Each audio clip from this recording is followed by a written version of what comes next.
Applicants.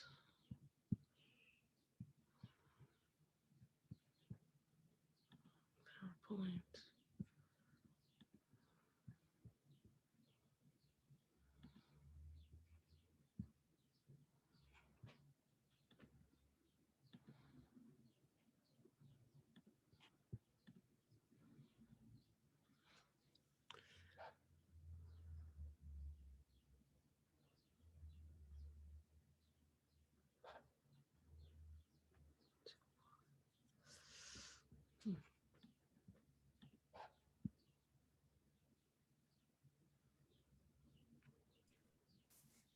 Hey, Hi, how are you? I'm good. How are you? Yeah, I'm trucking along here. I was telling Dr. Davis today, she's like such an encourager and just kind of showing up and being a joy when at this last part of the semester things start kind of piling Yeah, on. absolutely. And I appreciate that very much. So, yeah, my clients are all holding pretty steady, and I'm grateful for that. I have a couple new clients that I'm meeting this week. So, you never know what's going to show up on the other side of that call. But That's it's true. good.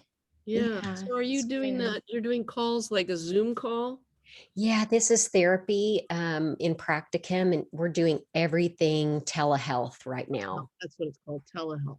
hmm It affords clients the opportunity to show up right where they are, which I really appreciate. And I know it has added some flexibility to clients as well. So I appreciate that.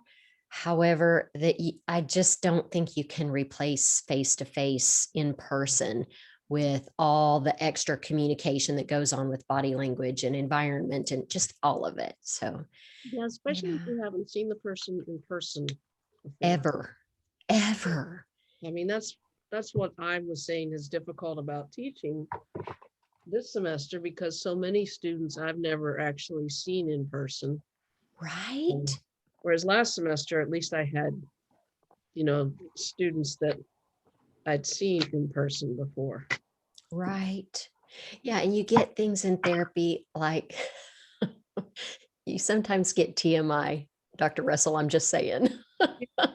It's like, hey, how about we try therapy with the shirt on today? Some little interesting things like that. Hi, Rowan. Hi, I think Roslyn. it's so interesting Hi, Julian. you say that because I even before the pandemic was in teletherapy.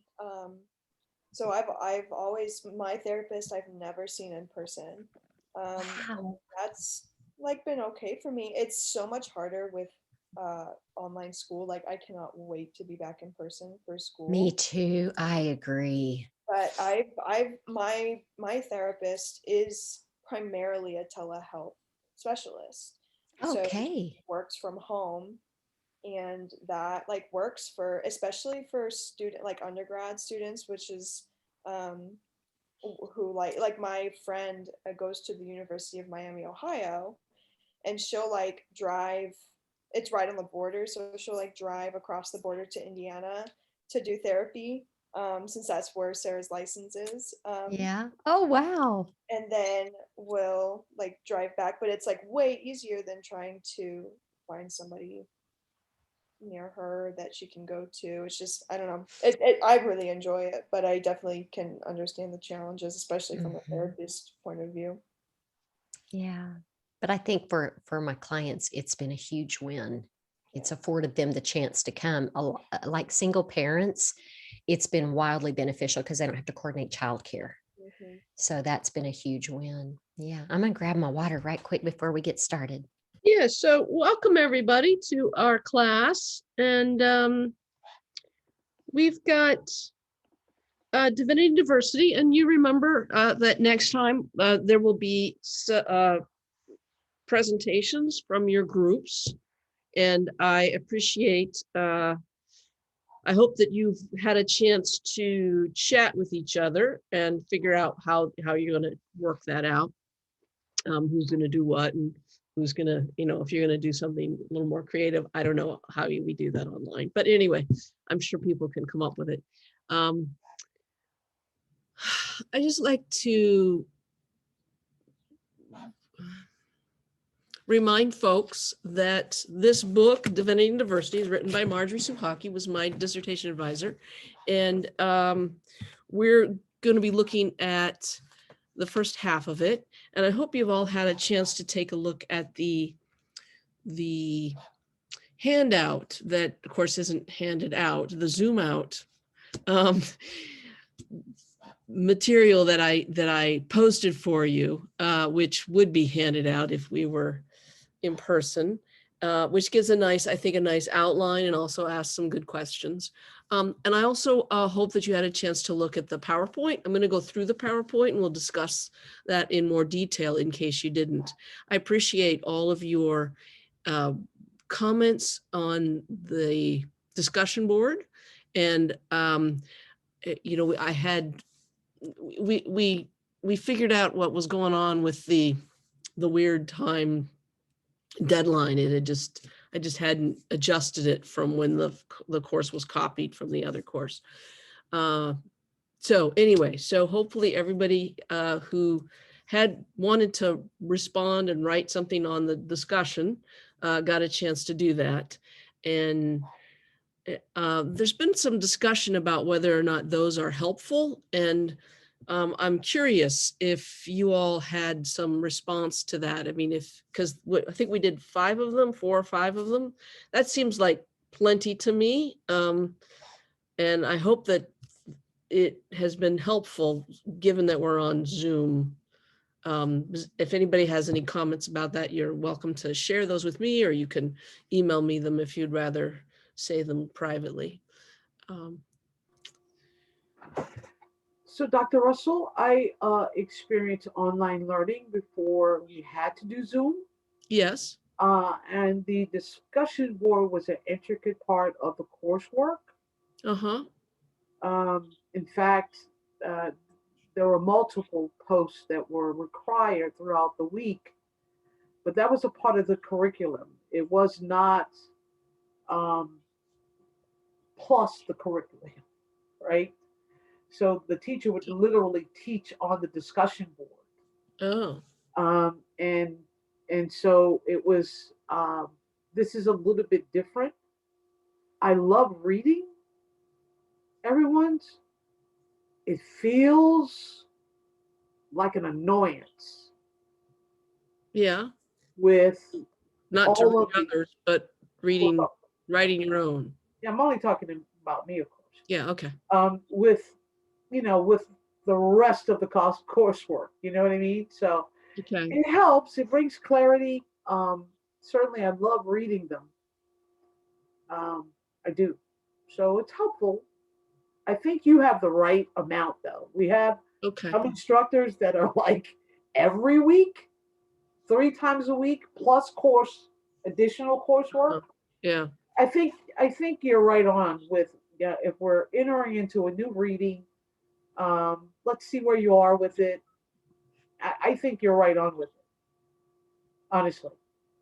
Yeah. That's my opinion. Thank you.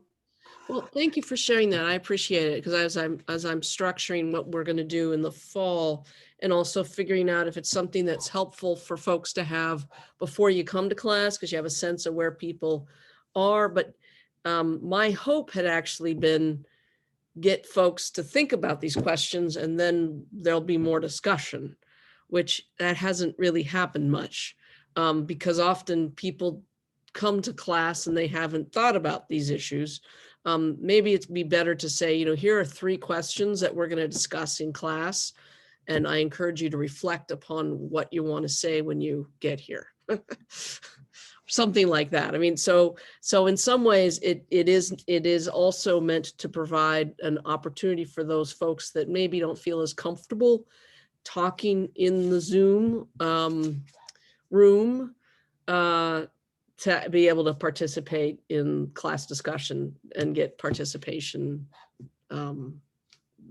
not just points, but get that experience of participating. So I appreciate the comments.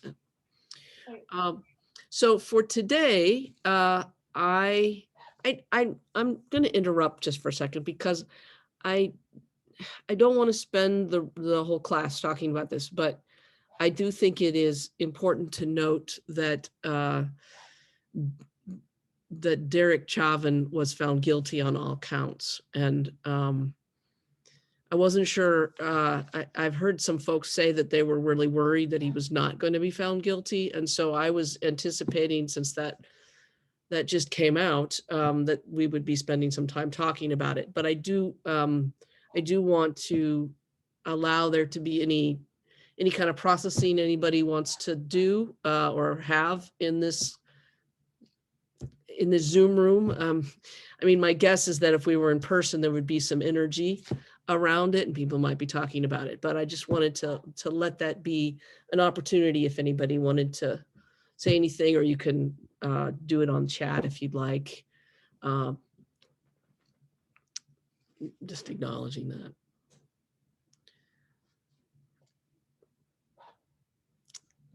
Okay.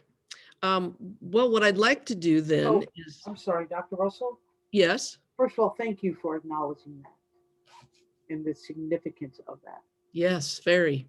I really appreciate you for doing it. So I won't say anything else because I know we want to move on, but where I sit in my social location, it brought me to tears. Mm. So thank you for acknowledging. Well, thank you for your words. Certainly in my prayers, and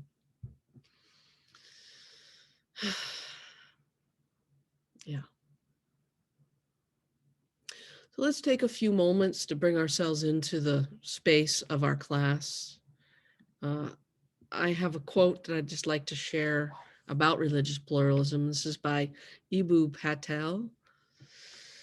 And then we'll just have a minute or so of centering ourselves.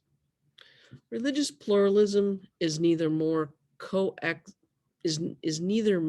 coexistence nor forced consensus.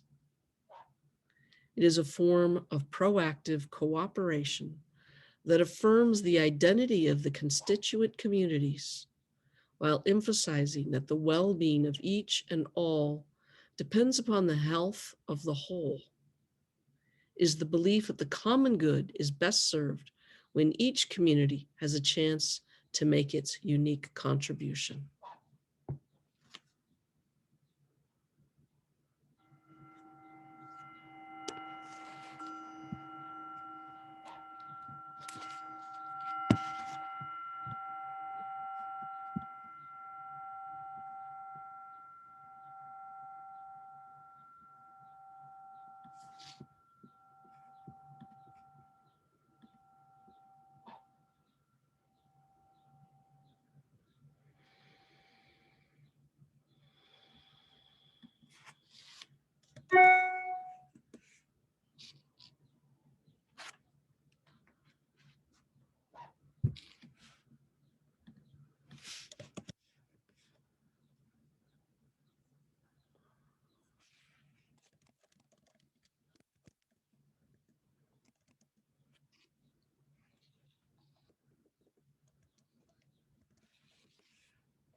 Well, welcome to our class on religious pluralism. And the text that we're going to be looking at is Marjorie's book on divinity and diversity.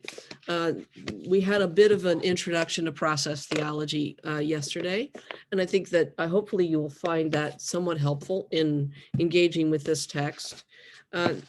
those of you who are interested in process theology, I will also be using a different book that she's written in the systematic theology class. And those of you who are in the MDiv program may be taking that in the fall. And so this will be a nice introduction to process theology as Suchocki sees it as well.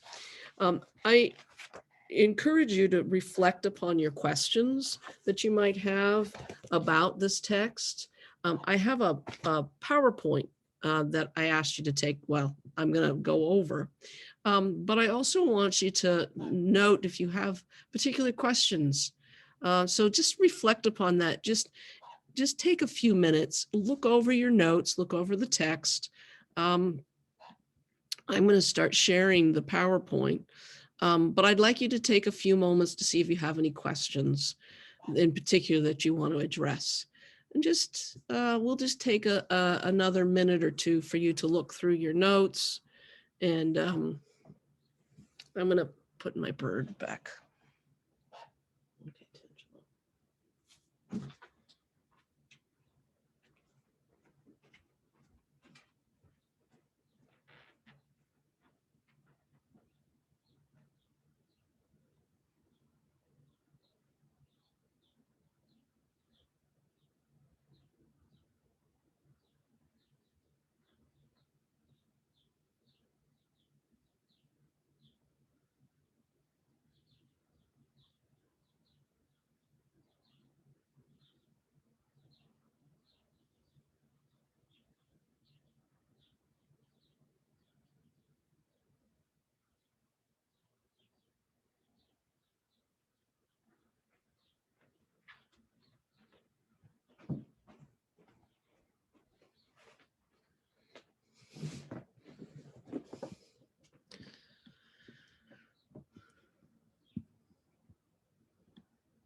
Can everybody see the PowerPoint? Yes. Yes. Thank you.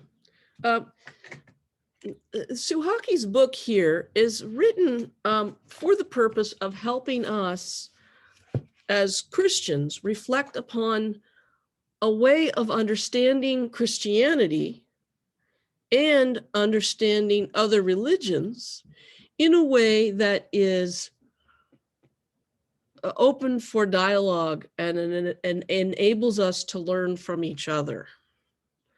And she's grounded in process thought, in a process metaphysics or a process understanding of the world and reality and universe, in which she sees this as just a natural inclination or natural claim that God engages with each of us in our communities, in our context, and does it in different ways with different cultural symbols and different cultural norms.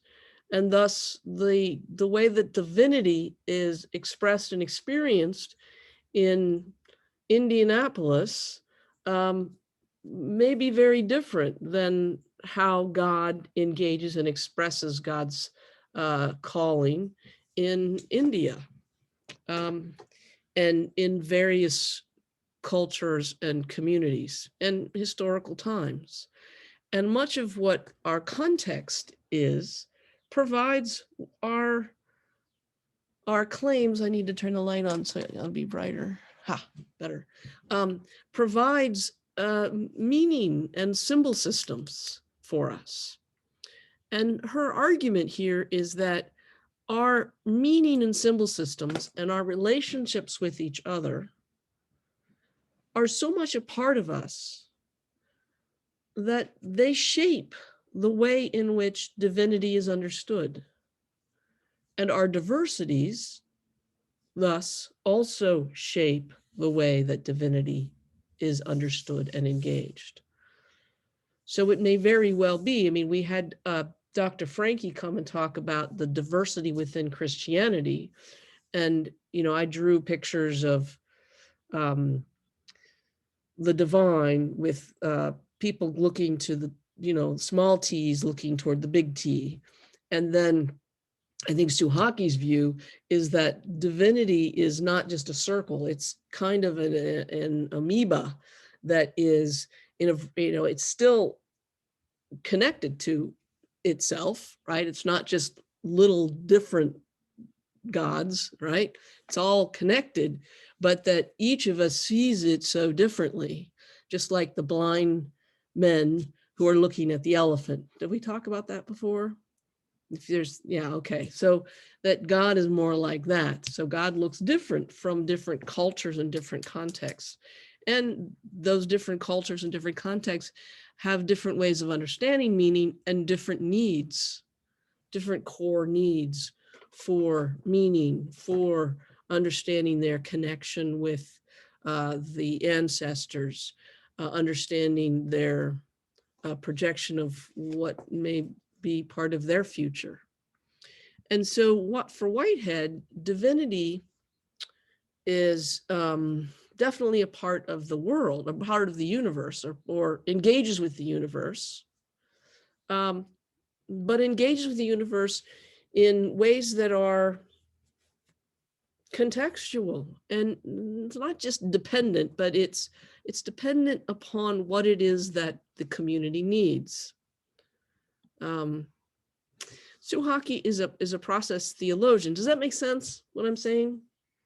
So her notion is that she's going to talk about God as processive, incarnate, relational, not as a static or separate entity. That God is part of us, or it's connected to us, but is more than us.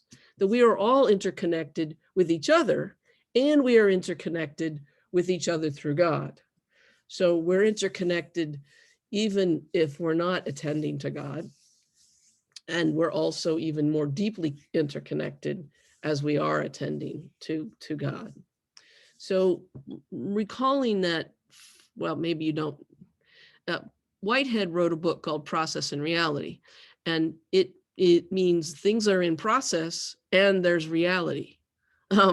So it's that some things are changing and growing and processive and unpredictable, and other elements of God are predictable, are consistent, right? So those are about the values of creation, the values of redemption, of rebirth, of sanctification, the values of creativity, beauty, justice, connection, complexity. You recall I said for Whitehead, the goal here is redemption can be understood as conflict is transformed into contrast. And this is a good way to think about how we understand the differences in religion. Conflict can be transformed into contrast. So this is not an attempt in any way to say, oh, Christians should convince persons of other religions to follow Christianity, but rather to be able to appreciate the beauty in a different tradition, that it perhaps reveals something unique and previously unknown about that which is divine. And I just want to go through this kind of, quickly, and then we'll go back and do it with more details.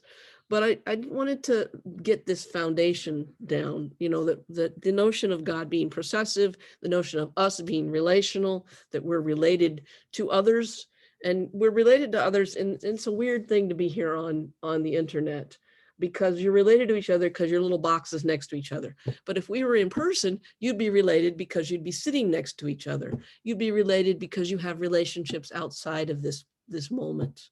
You'd be related to each other because you're standing on the same ground and breathing the same air. You'd be related to each other because some of you may follow the same similar theology, or maybe even go to the same church, or some of you may have the same clients. Well, maybe not. Maybe you have the same therapists. Maybe you have the same professors in different classes. So there's these relations that you see pile upon and make us intricately connected. And often we're reading some of the same books. We're not responding to those books in exactly the same way, but we're looking at the same ideas. And notice how each of us has a different perspective on those. We're relational, in that we are deeply impacted by each other. So when we have these discussion posts, the hope is that you read what someone else has said, or if we're in person, you listen to what someone else is saying in terms of the answer to that question or the perspective on this book. And you're able to say, oh, I see that from your perspective. I either am impacted by it, and now I think something a little bit differently. I'm interpreting the text a little bit differently, or I'm still interpreting it the way I saw it, and it's meaningful to me in that way, but I can see how you could interpret it that way. I can see how it seems like, the meaning that you've made out of it makes sense in your context, and how somebody could make that meaning. Does that make sense? Okay. Oh, I'm going the wrong way. So in addition to these differences and these different relationships that we have and the different interpretations we have, we're also all part of a connection with God. So in one sense, we are one in that we are united, we are a unity, but we are also many in the sense that that unity is complex. I asked you to take a look at this and write about it, this notion of religious pluralism. So there's exclusivism that affirms there's no salvation outside of the church. This was created originally a long time ago when there were so many different views about what was Christian and what wasn't Christian in so many different contexts, and not as easily, conversations and dialogue wasn't as easy as it is now on the internet, but people had to write things down, and they didn't even have fountain pens, right? They didn't even have quill pens. I don't know what the heck they used. And then to communicate that to someone else, usually it meant traveling to where that person was and speaking. And you know how articulate you all are, right? When you're talking with someone and they're disagreeing with you and they're calling you a heretic, you might not be as consistent with what you said to the last group you were talking to, who was also calling you a heretic in a different way. So, we get these kind of inconsistencies, but we also get a strong impetus to create, here's what we think is true, and those people that are making claims outside of that are heretical. They're making claims that are problematic for our unity. Now, clearly, there's been political issues that have come up throughout the last 2,000 years about who gets to be a heretic and who isn't, which I'm sure you studied in Scott C's class. He might have even handed out cards for being heretical. I don't know. Well, he couldn't because you're on Zoom. But then there's the approach of inclusivism. And inclusivism, it affirms that all religions are based on something that's the same, or a common value, which is often understood by folks that have made an argument for inclusivism as a hidden work of Christ, that people may not have heard of Jesus or may not follow the exact words or exact commandments of Christ, but they have a similar values. So they're kind of baptized by desire. And sometimes this can be understood in terms of persons of goodwill. So persons of goodwill are all kind of close enough. So some inclusivisms would say.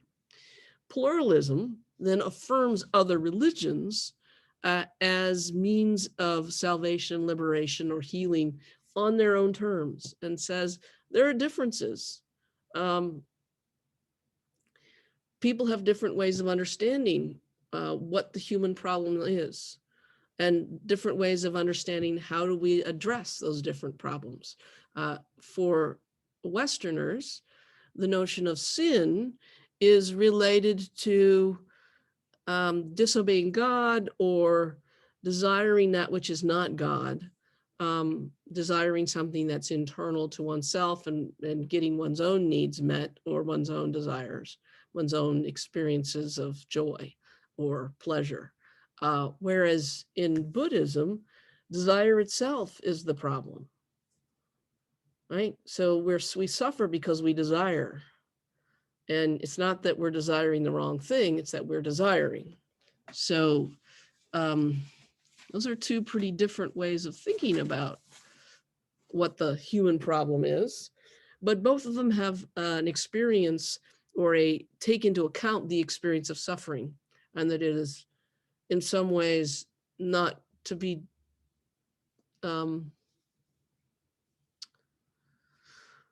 it's something we're trying to figure out how to avoid, right? How do people avoid suffering?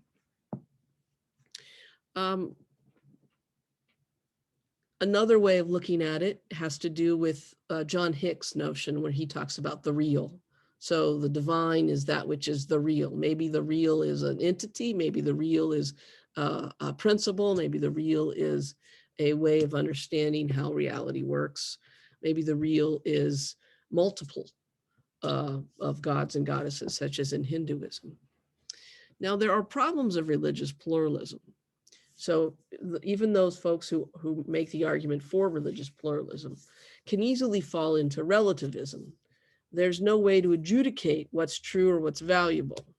And there's no way to make content claims about divinity. So some approaches have decided, let's focus on justice issues, and then we can avoid any truth claims. But then the focus often ends up not being religious anymore. It ends up being secular, or let's focus on justice issues rather than truth claim issues. And sometimes the focus on commonalities can water down our engagement with the real differences about religious ideals. Are there any questions about that? This is just a photo I found from a few years ago about interreligious dialogue, where you've got the former Archbishop of Canterbury here, and then you've got Jonathan Sacks, who's a rabbi. He's written some really good books. And then you've got Mustafa, I think it's Sarek. He's the Grand Maltif of Bosnia. And you got Jen Wallace. Some of you, he was here a couple of years ago, one of our speakers of Sojourners.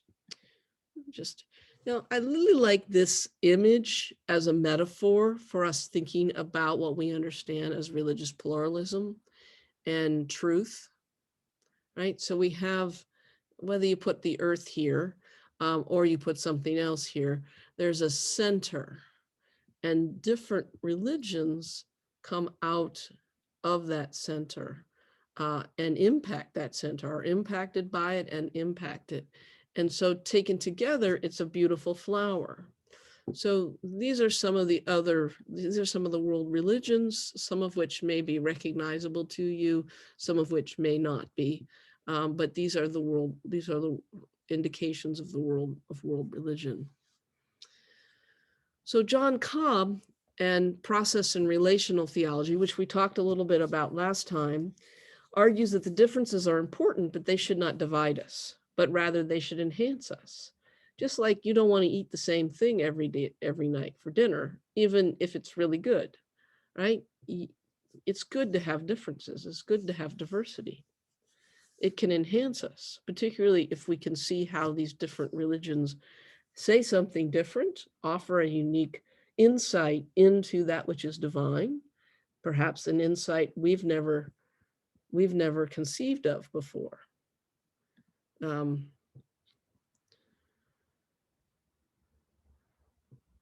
That's good. Thank you for sharing that. If Christ is our center, then there are no borders. Annie talks about, and I see we've got some heretics here. That's good. Okay, I'm glad that was helpful. I'm sorry, I need to stop reading these because then I get distracted. Yes. So anyway, okay, so Cobb then extends the notion of pluralism to the very structure of the universe. Just think about that. So we have a notion of religious pluralism, but it's also the case about the whole universe. The whole universe is perceives the divine in different ways, engages the divine in different ways. And the divine engages, that which we call God, engages different elements of the universe in different ways. Some of which has to do with its ability. And also has to do with God's vision of how it can all come together toward creative transformation and beauty, which is this vision of Whitehead of an empathy. God suffers. He names God as our fellow sufferer, the one who understands. And those are all values of process theology. So God, Cobb, everybody in Claremont makes that mistake.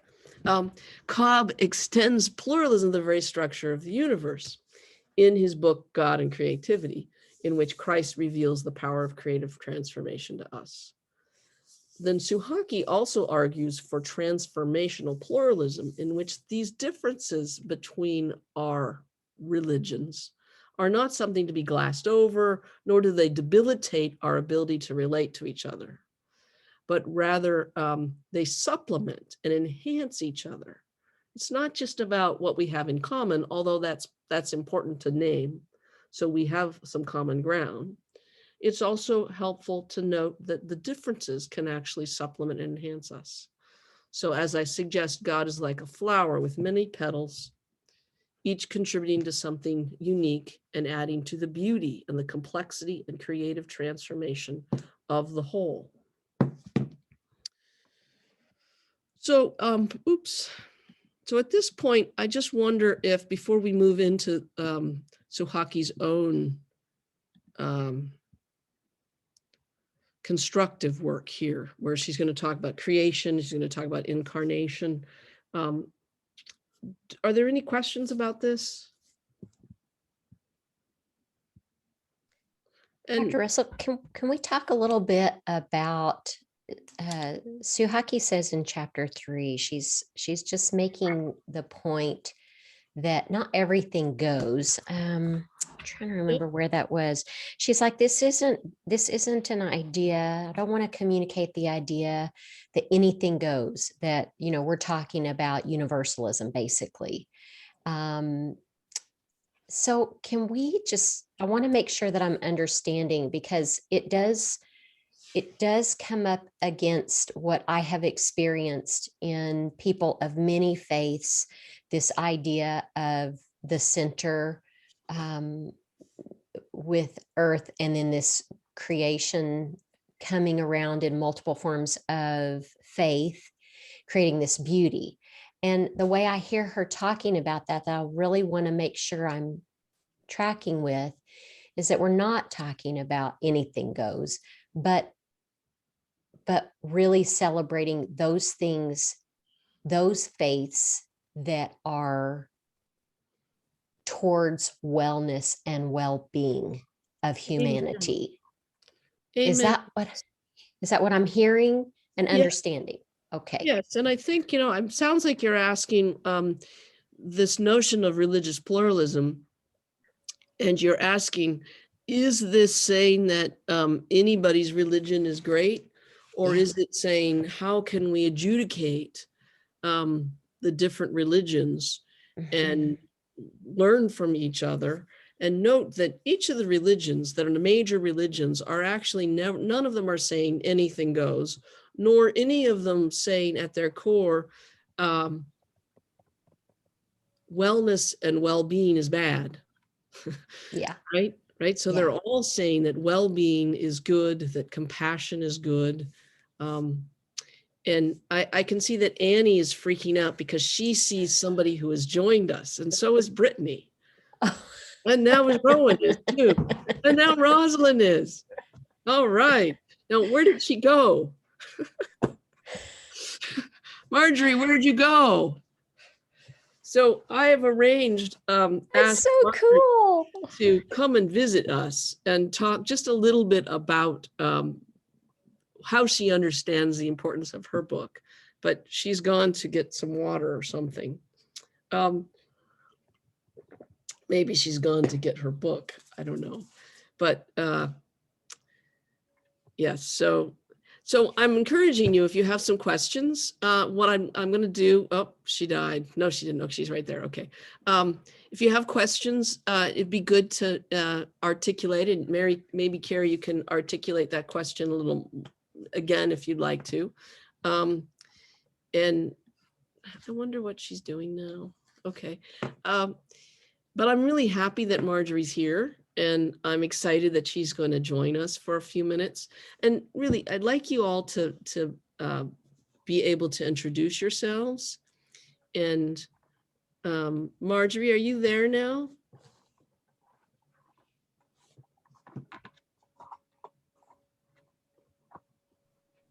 Yes, but I had to move to another computer.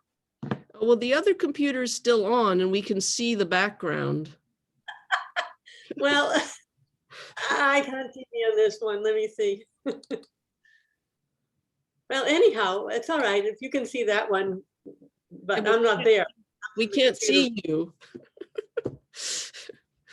Oh, I noticed that. Yeah. So do you have your screen off? Actually, it says start video. Okay, there you are. Oh, good. Now you're at the big computer. Okay. I know, and here you are in my messy room. Oh, well. Oh, well. So as I was answering Carrie's question, several people noticed that you logged on and they were going crazy. So there was a lot of excitement. So I want to welcome you, Marjorie. Thank you. And what I'd like folks to do, I mean, I've invited them to think of a question they might have for you. And I'd like you to also be able to maybe say just a couple words about this book. But beforehand, I know you'd like to listen to who's here with us. So I invite folks to introduce themselves. Did you want to say anything about yourself, Marjorie? You want to introduce yourself, start us off? No. No? Okay, well, this is Marjorie Suchocki. She's wearing a necklace and earrings that she's made. And she was my professor in graduate school, and we've become fast friends. And I'm looking forward to going and visiting with you in July. So I'm excited about that. And I'd invite, let's see, who's first on this thing? Okay, Rowan, would you introduce yourself? Yeah. Hello. Sorry, I was not expecting this at all. This is very cool. Just say something about yourself and maybe something that you enjoyed doing over the weekend or over the past week. Sure. So my name is Rowan. I'm a first year, second semester MDiv student. I have a real passion for interfaith work. So this is like right up my alley. And particularly, I have an interest in studying institutionalized religious trauma and sort of the intersection of that. So yeah, I'm super excited to have you here today. I can't see everybody. You can't. No, gallery, wait a minute. Maybe, oh, now I can, there. You are, yeah. Like what button to press on the machine, right? Okay, who was just speaking? That was me. Which Hello. one? Oh, hi, Rowan. Hi. Well, glad to see you as well as hear you. And look, is she always in front of the entire world like that? I mean, your instructor. Sometimes she's in front of her bird instead. Well, the bird is always around somewhere. If it weren't for her good friend, Rich, I don't know what I'd do with the bird in the house. When she comes to visit, I mean. Okay, next. Oh, I'm sorry. I keep thinking you all know where you are, but you don't. So Carrie? Hi, I'm Carrie Mead, and I am just about to finish up my Master's of Marriage and Family Therapy. And I'm just so grateful for the gift of your book. We've just started reading. I've gotten halfway through, but I'm excited to finish. And your philosophy is so paralleled to marriage and family therapy. Really, we call it now, a more contemporary term is couples and Yeah. family therapy, because it all is about the relationships and the interconnectedness of people. And we're treating in a therapeutic way relationships and the way people interact with each other, to bring about this, what we were talking about before, to bring them closer towards wellness or well-being in their relationships and in their world. So I was so excited to pick up this book, and I'm even more delighted that you're here to tell us a little bit about it and answer our questions. So thank you for being here. It's nice to meet you. Thanks for Yeah. sharing that. Sure.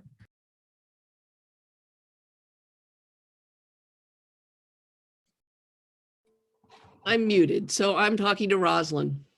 Oh, Please okay. introduce yourself. Thank you, Dr. Russell. And hello, I'm Rosalind Selman, and I am elated that you are here, actually. I read a lot of your book this weekend, Oh, hi. and by day, I'm a chaplain. And so I have this opportunity to enter in spaces in various religions and kind of receive um, their world into mine. And so it fits right into this idea of pluralism. And I can't wait to hear from you tonight. Thanks. I'm glad to hear that. Thanks for being here. Erica, I know you're not feeling very well tonight, but could you introduce yourself, please? I hope you feel better soon.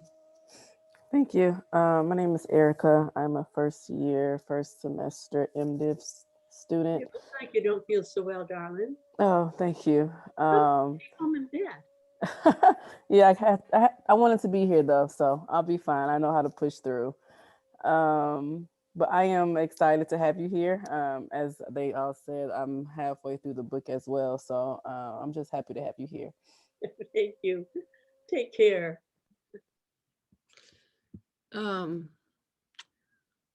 Brittany. Hi, Brittany. Hi, I'm Brittany. I'm a dual degree Master's of Divinity and Clinical Mental Health Counseling student. This is my last semester, and I have been excited about your work because, like Carrie, I was thinking a lot about my counseling work, and I'm working on my capstone, our final, project for our degree in the counseling program. And I'm focusing on intersubjectivity for a patient that I've been working with, which is also called relational psychotherapy, and working on focusing on the relationship between the therapist and the patient, and like how that facilitates healing. And so it seems to be kind of really in line with this area of work that we're talking about now. So I'm really excited for tonight. Yeah, thank you. You. Oh, wonderful, Brittany. And Wanda. Oh, I don't have Wanda on here, do I? Wanda. There she is. She needs to speak, and then Oh, you should be able to speak. Wanda. Oh, I had it on mute. I'm sorry. My name is Wanda Boatwright, and I was invited to the seminary to get an idea about seminary by Rosalind Selman. So I'm auditing this class. I'm really excited to hear you and to hear more about what you have to say this evening. Sorry I had my mic off, my camera off, but I'm babysitting my little nephew. I had to buy. So, but I'm listening. I'm not being disrespectful. Not to worry, not to So worry. thank you. Wonderful. And Tara. Hi, Tara. Hi, I'm Tara Williams, and I am a MDiv student, first semester, and I am, like everyone else, like about halfway through, and enjoying what you have to say, and looking forward to what you have to tell us tonight. Thanks. And Julian. Is Julian next? Yes.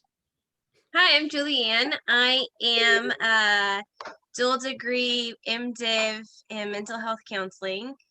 I am in my second semester, and I've loved your book so far. I texted my parents who, my mom was a nursing home chaplain and my dad's a retired minister. And I was like, you have to read this. Oh, It has put into words some of what I have been thinking and feeling over the last few years about pluralism and interfaith work. And so I really appreciated it. well, thank you. I'm glad you do. And it's nice to have folks who've also been in the profession, right? Or in the calling, I should say. Yes, and you know, my mom, as a chaplain, she got to work with some imams and some rabbis, and so I thought she would enjoy it because she did interfaith work in her job. So Yes, and as a chaplain, you have to. Whether you're in the hospital chaplaincy or military or prison chaplaincy, you're always interacting with people from various faiths. So it's a good idea to think about the validity of those faiths and respect the people with whom you work. Wonderful. Michael? Yes, hello. Thank you for joining us today. I'm Michael Brooks. Unfortunately, I'm driving, but I'm very in tune. My life is really busy right now, but yeah, I keep am your eyes on halfway. the road. Yes, it is. My camera, that's why my camera's off, so I'm not focused on the picture. I'm just listening, but I'm thankful to have you here. I'm an MFT student, and I'm halfway through. I will say I really enjoy Tuesday nights, and having this course is really a break from just life, and it really allows me to focus more on the spiritual and keep me grounded as I'm working through school, job, for kids, life, and all that good stuff. So I'm glad to have you here. I'm enjoying your book, and I'm looking forward to hearing you speak. Thank you, dear. Keep your eye on the road. And Annie? Hi. I'm definitely like the sensitive one of the group, so I hope I don't embarrass myself, but I am just so thrilled that you're here. Your work has been very just important to me, and my life process has been very important to me in my life for a variety of reasons. So it's super exciting to have you here. I am actually just auditing this course. I am an occupational therapist. I'm faculty at and I'm faculty at IU, and I've been really thinking about this idea of the theology of occupation. So I'm just loving this course and trying to, construct some things, and just been having a really great time. My daughter's an occupational therapist, and she teaches occupational therapy at Abilene Christian University, and before that at Texas Women's University. So I am really well connected with an occupational therapist. Oh my gosh, and which is amazing because nobody ever knows what that is. So I love that. I know all about it. Being the mother of, actually, I've been to her classes. I mean, it's really nice, and they're just beginning a doctoral program at Abilene. So yes, that's wonderful. That. Yeah. So anyhow, yeah, it's a great profession. It really is. It is. Thank you. Thank you so much. Well, thank you everybody for introducing yourselves. And Marjorie, could you share just a little bit about the book and your hope for it? Well, actually, I'll share what I did with the class yesterday. I don't know if it's in the book or not, because it's been a long time since I wrote it and I haven't read it. Why should I read it? I already wrote it. Anyhow, but, and it's this. I've been so impressed with the omnipresence of God. The tradition has always spoken about the power of God, the wisdom of God, and the presence of God. And the tradition has primarily focused on the power of God because for some reason or other, we're really hung up on power. I don't think God has all the power there is. If God had all the power there is, my little friend Laurie M would not have been hit by a drunk driver when she crossed the street after church one night. I mean, God does not control everything that happens. That's just the way it is. And so forget omnipotence. And in terms of omniscience, I don't think God knows the future. It hasn't happened. And if God knew it, it would already have happened, in which case it wouldn't be the future. It just destroys the sense of time if God, in fact, knows the future before it happens. I think God knows everything that's possible in the future. God knows what's probable in the future, but God waits to see what we do to know what that future will turn out to be. But presence, the tradition paid very little attention to it. And I think it's the most important at all. I believe God is omnipresence. If there is a God of the universe, God must be present throughout the universe, or else God just descends into a little tribal deity. And I don't think we serve a tribal deity. I think God is, in fact, the God of the universe. Now, if God is the God of the universe, our tradition, Christianity, says that this God is a revelational God, not just in Christianity, but also in Judaism. If you read the Old Testament or the Hebrew Bible, you will see God manifest there many times. They call it Shekinah, the presence of God. I mean, it's not that God waited until Christianity to reveal God's self. God's revealed in the Old Testament. Why do we read it? That's because God is there. And in Jesus Christ, we say God is incarnate among us. Well, if God is universal, why would God be everywhere but only reveal God's self in a little tiny corner of the world? It doesn't make sense. If God is a revealing God, God must be a revealing God throughout the universe. Andromeda galaxy, whatever, dark holes in space, I don't know, but surely in this earth, surely God did not wait until the internet to deal with the Aborigines in Australia, or wait until, we discovered some island in the Pacific to deal with those Samoans or whatever. It just doesn't make sense to talk about an omnipresent God, but God only is revealed one place, to us, of course. What hubris. So I think God is present everywhere, and that God interacts with every culture in ways that seem appropriate within that culture. And to say, well, God does it best in this culture is really rather stupid, because every culture would say the same thing. You have to say, we have understood God in and through this culture in this way. How have you understood God? Or what do you call God?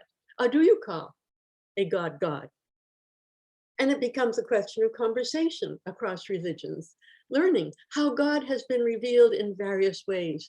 And are there commonalities? And I suggest there is one, at least one, and that is the law of kindness. Every religion values compassion and kindness. Every religion. There's no religion that says, we don't like compassion and we don't like kindness. It just isn't the way it is. And I think that's the revelation of God in various cultures in ways that are appropriate to that particular culture. And therefore, when you have these established religions, like the Sikhs, as well as the Jains, the Buddhist, any religion, I think our job is to look at that religion with wonder, asking, how is the God I know in Jesus Christ revealed there? And would I recognize God? And then you really need to interact with the people and find out how they think, how they feel, what their values are. And you will find more commonality than you ever expect. And it's not a case of comparing doctrines. It's a case of comparing lives and the interaction of each life with other lives. I say it's a relational world. God is in relation to all persons, revealing God's self in those cultures as is appropriate in that culture. And if you say, well, this is the best one, that's just stupid. Just have to say, that's another one, and leave it up to God if there is a best. And even to hierarchalize it or whatever and turn it into, this is the best and these are the least, is so ignorant. Basically, I think we need an open-mindedness to other religions and learning from those who are different from us. And I think we can do that as churches.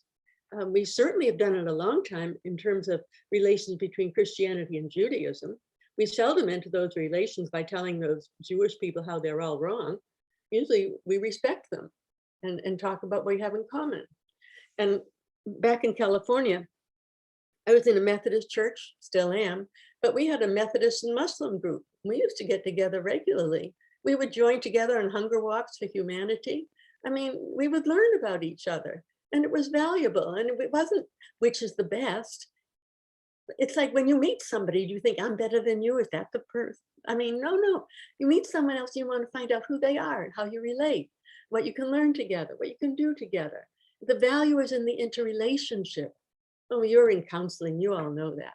Anyhow, I think that the omnipresence of God argues for a diversity of religions, and therefore interrelationship between religions of good faith.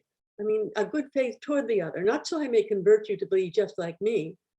Maybe God doesn't want them to be just like me. I rather presume God doesn't. In which case does God want me to be more like them? Well, I have a daughter-in-law who's a Buddhist, and compassion is the overriding value in Buddhism. I have the kindest, dearest daughter-in-law. Would I like to Christianize her? Why? Why? I think she is what God wants her to be, a really good Buddhist. Anyhow, that's my argument for the omnipresence of God as a reason for valuing religious diversity and admiring and respecting various modes of being religious in the world. The end. Did I say that in the book? Close. Well, you see, it's just repeating myself, but it's been a long time. I wrote it. When did I write it? I was still working. I hadn't retired yet. No, you were still working, although, you kept working for a long time. I know, but not that way. Somebody else someone else who doesn't have to put on glasses can read the It's date. 2003. Oh, okay. Oh, that's when it was published. It was written while I was working. I retired in 2002, but I wrote it before then. And I gave some lectures at a university in, I think it was Missouri. And I didn't know what I was going to call the book. And I was talking with the woman in the religion department there, and she named it Divinity and Diversity, because I was giving lectures based on the book, right, that I was writing. And she said, name it Divinity and Diversity. Sold, I said, and that's how it got named. I love that, Marjorie. Thank you. You're welcome. Yes. I asked you to think about some questions. So you can just go ahead and speak, or I can call on you. Well, I'll just jump in there because I was asking Dr. Russell a question.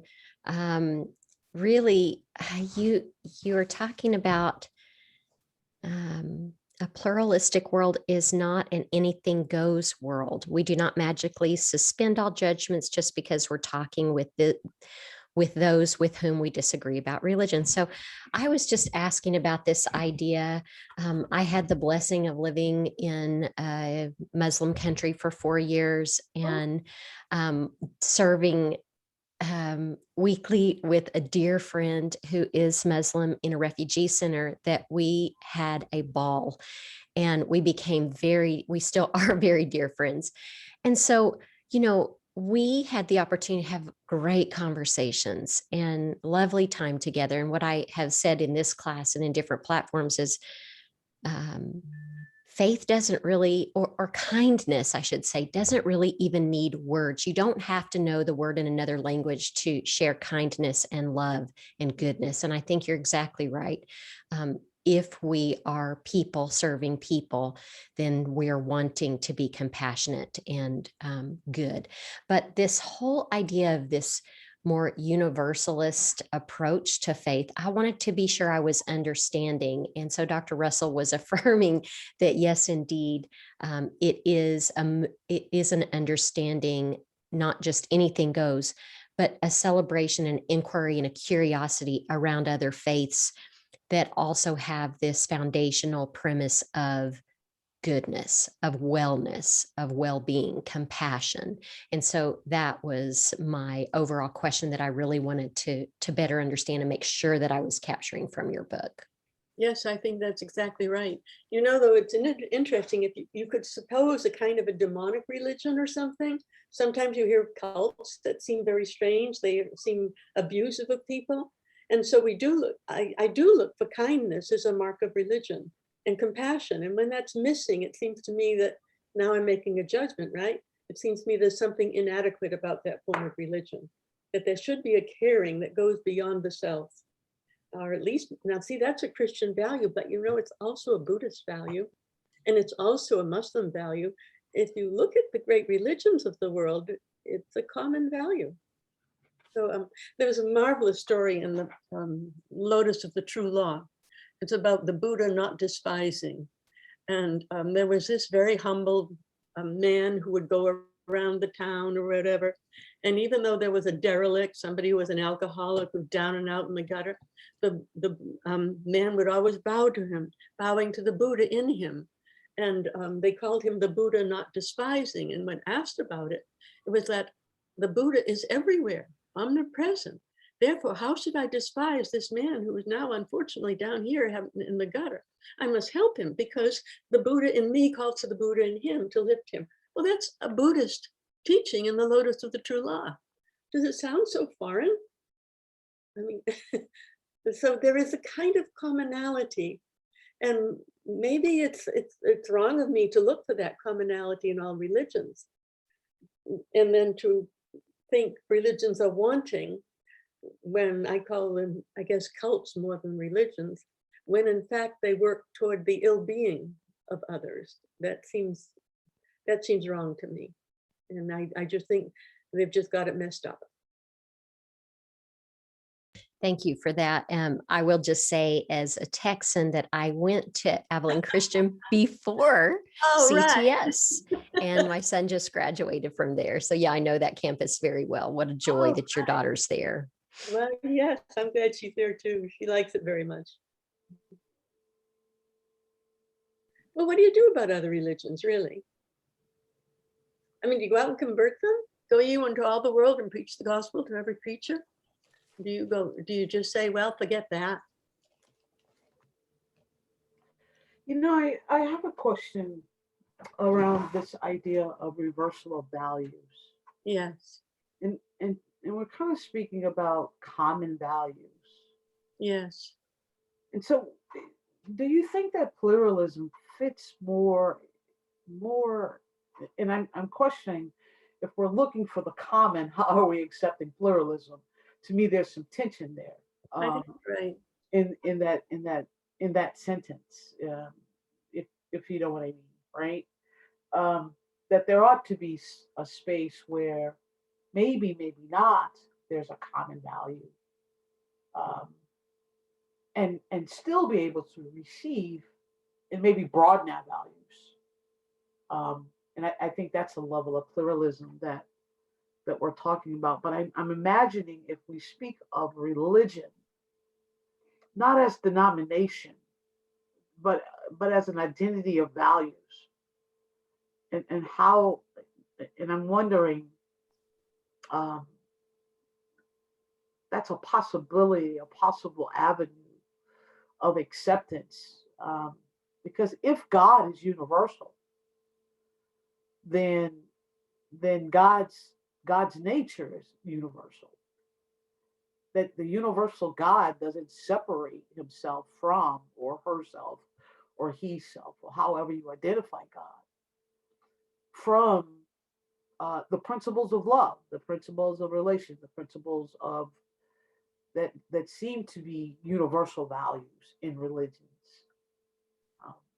I think that's very I don't know if astute. there's a question. No, I think that's very astute. I think that God, in fact, is love and kindness and compassion.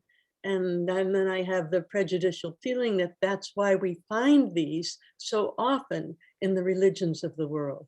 And we also can find them distorted. That is, you could, and maybe I've used the word cult to talk about the distortion of that, which bends it toward the ill-being or kind of restrictions on the development of persons. And that becomes a problem, I think.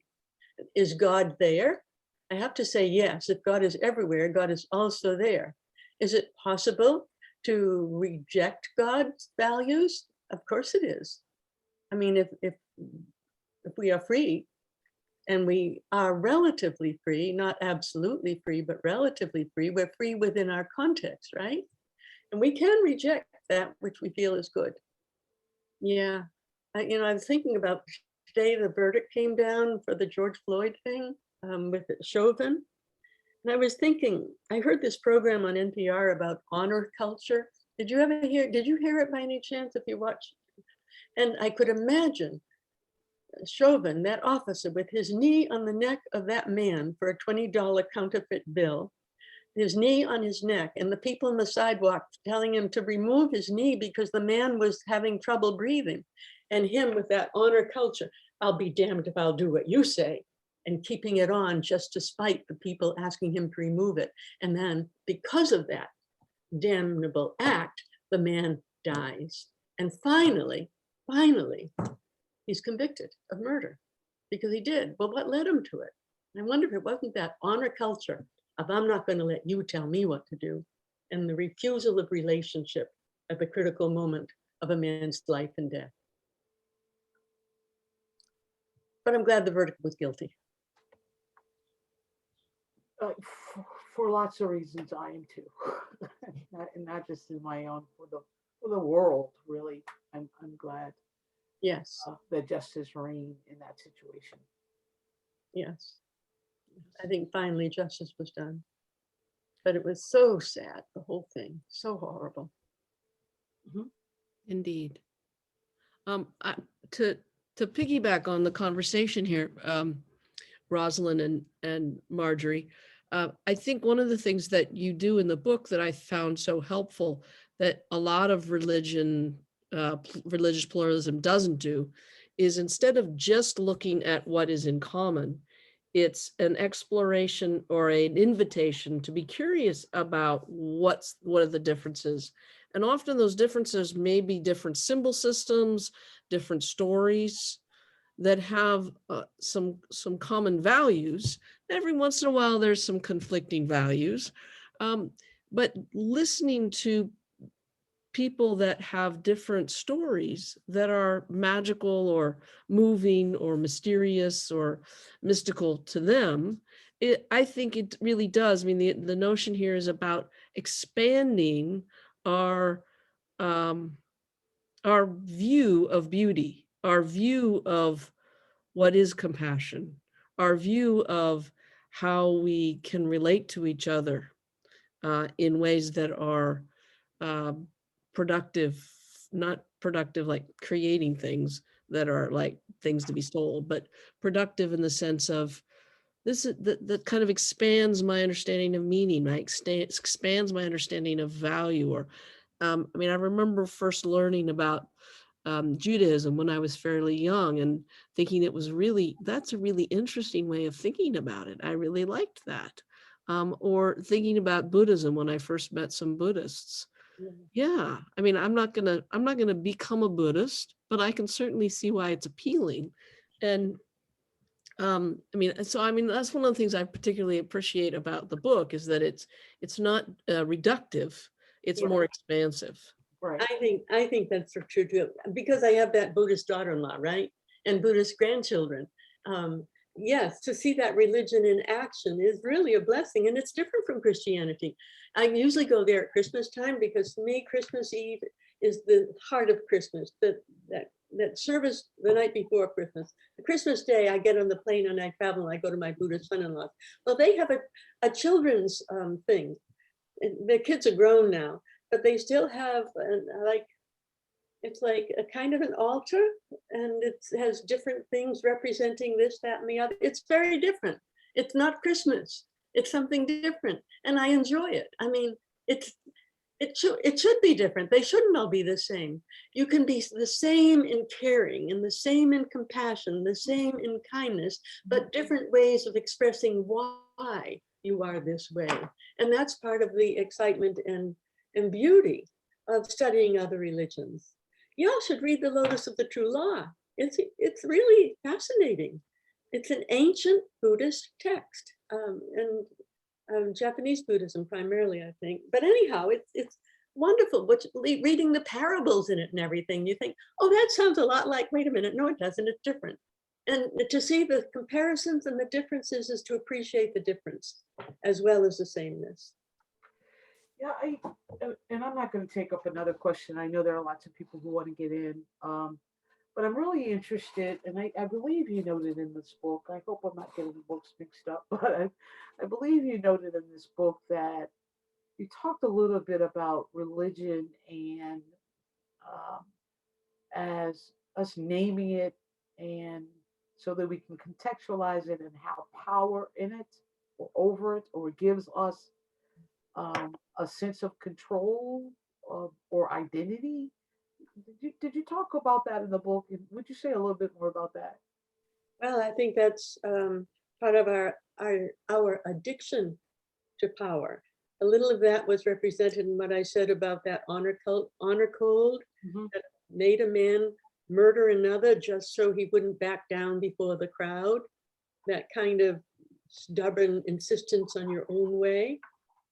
Unfortunately, that's a human characteristic and not just a particular religious characteristic, and it's also true that in fact we have hierarchies, we really do. I mean, there's a dean and a president of the school, and then there's the faculty. That's a hierarchy, whether you like it or not, that's what it is. And in the church, you have, depending on which church, whether it's Episcopalian, Roman Catholic, Pentecostal, whatever, there are hierarchies in the church. And in a sense, there have to be, because it's a way of organizing and empowering and seeing that you're not just helter-skelter, but that you're organized. You become a community in and through the way these are set up. But because they are set up, they're also subject to abuse. And you can want power for the sake of power rather than for the sake of what that power can do toward the good. So that's always a danger. That's why we usually have confession of sin fairly regularly. We can abuse the powers that are given. But you have to have some kind of a hierarchy. No matter which religion, there's some form of order that's in it. Maybe the closest away from it would be the Friends, the original Friends meetings, where the Quaker meetings, where they tended to focus on the commonality among the members rather than the differences. And it was less obviously hierarchical, although there were structures of power because it was human. But it less focused on the power than on the community itself. There's so many different ways of being religious, and I think God is in them all. Thank you, Marjorie. Thank you, Rosalind. Other questions? Yeah. So something that you write about when you're talking about God as incarnate throughout the world in all different ways is you say that the world is more than rationality. The world is thick with experience, and that rationality attempts to express that which is more than it can express, and hence rationality itself can follow diverse forms. I actually started to think on this specifically and really try to apply this framework, this frame of mind to my interest and investment in institutionalized religious trauma, which so often comes from this neglect of pluralism, this lack of compassion, this my way or the highway sort of mentality. And it's something that I've not been able to find a lot of concrete, rational, quote unquote, research on, but that I see everywhere, that there's so much experience, right? That the world is thick with experience of religious trauma in all sorts of different religions. And I'm reading this and I'm inspired by it, and my brain is thinking, okay, what do I do with this, right? Like the sort of action other than, personally, right? Like being a good person and an advocate for others and that sort of thing. Like I'm trying to start to think bigger picture of like, what do we do with this information? Like what sort of actionable steps can we start to take, knowing this and understanding this and advocating for this idea of like common decency and a common compassion, but also an acknowledgement of the beauty of our diversity in this idea of religious pluralism. So I'm wondering if you wanted to speak on that a little bit. Obviously, you're not going to be able to solve what I'm going to do with my life today. I don't even know. As you were talking, I was going back to those three things we have always said about God. God is all powerful, God is all knowing, and God is all present and everything. And the focus we've had on power. And think of the inversions in terms of traumatic experiences, of the inversion of what we mean by power. The Pope is called the servant of the servants of God. What does it mean?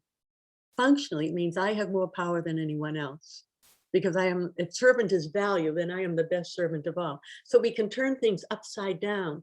And I think a lot of that has to do with our being enamored of the notion of power itself, a power that should not be challenged because it is supreme or connected with the supreme, or sometimes, and now this is, sometimes I used to have the image of God pours most of God's self into the highest, and then a little of that is spread out a little lower, and then a little less, and you have this fountain of layers, right? The most concentrated at the top, diluted as it gets down, and then finally there are the laity at the bottom, and they barely have anything left at all because it's all been used up by the structure.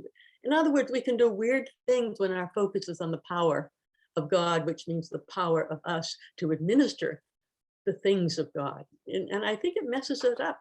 I think, what would it be like if we actually focused on the presence of God as being that which should govern the understanding of who we are as a religious community?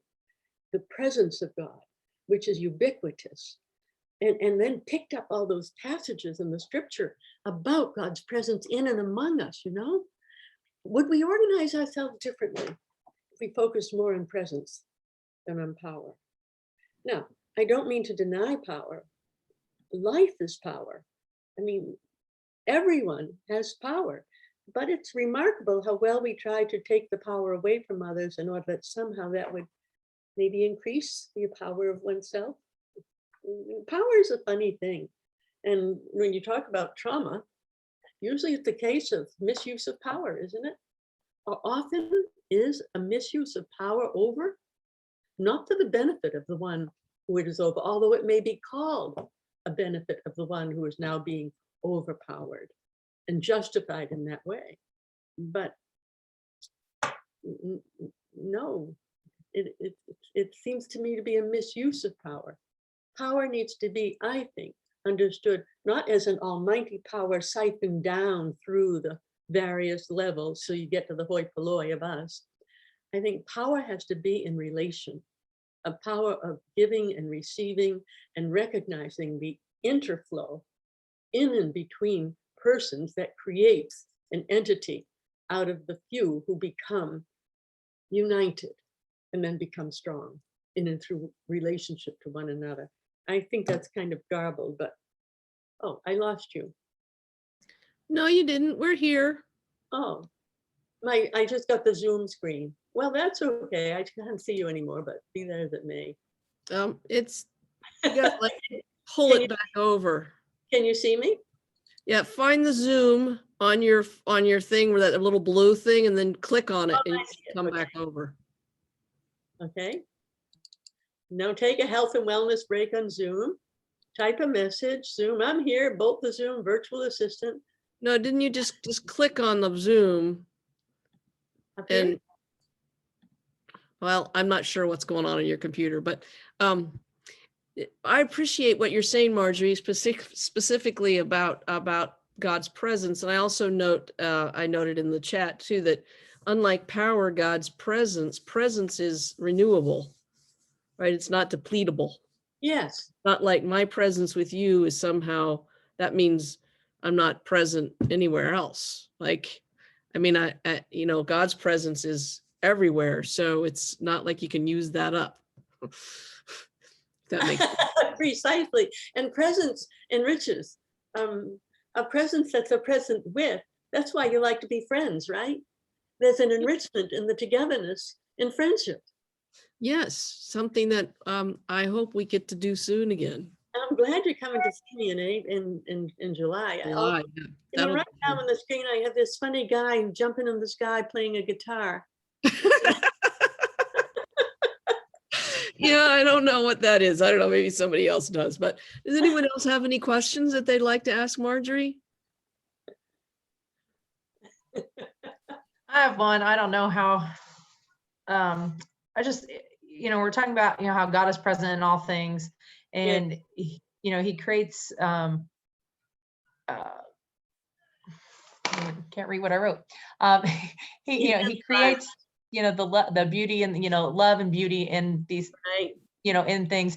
Then why is there so much diversity then? Not only diversity, but God would have to be present in the virus too, right? I mean, where is God absent? Mm-hmm.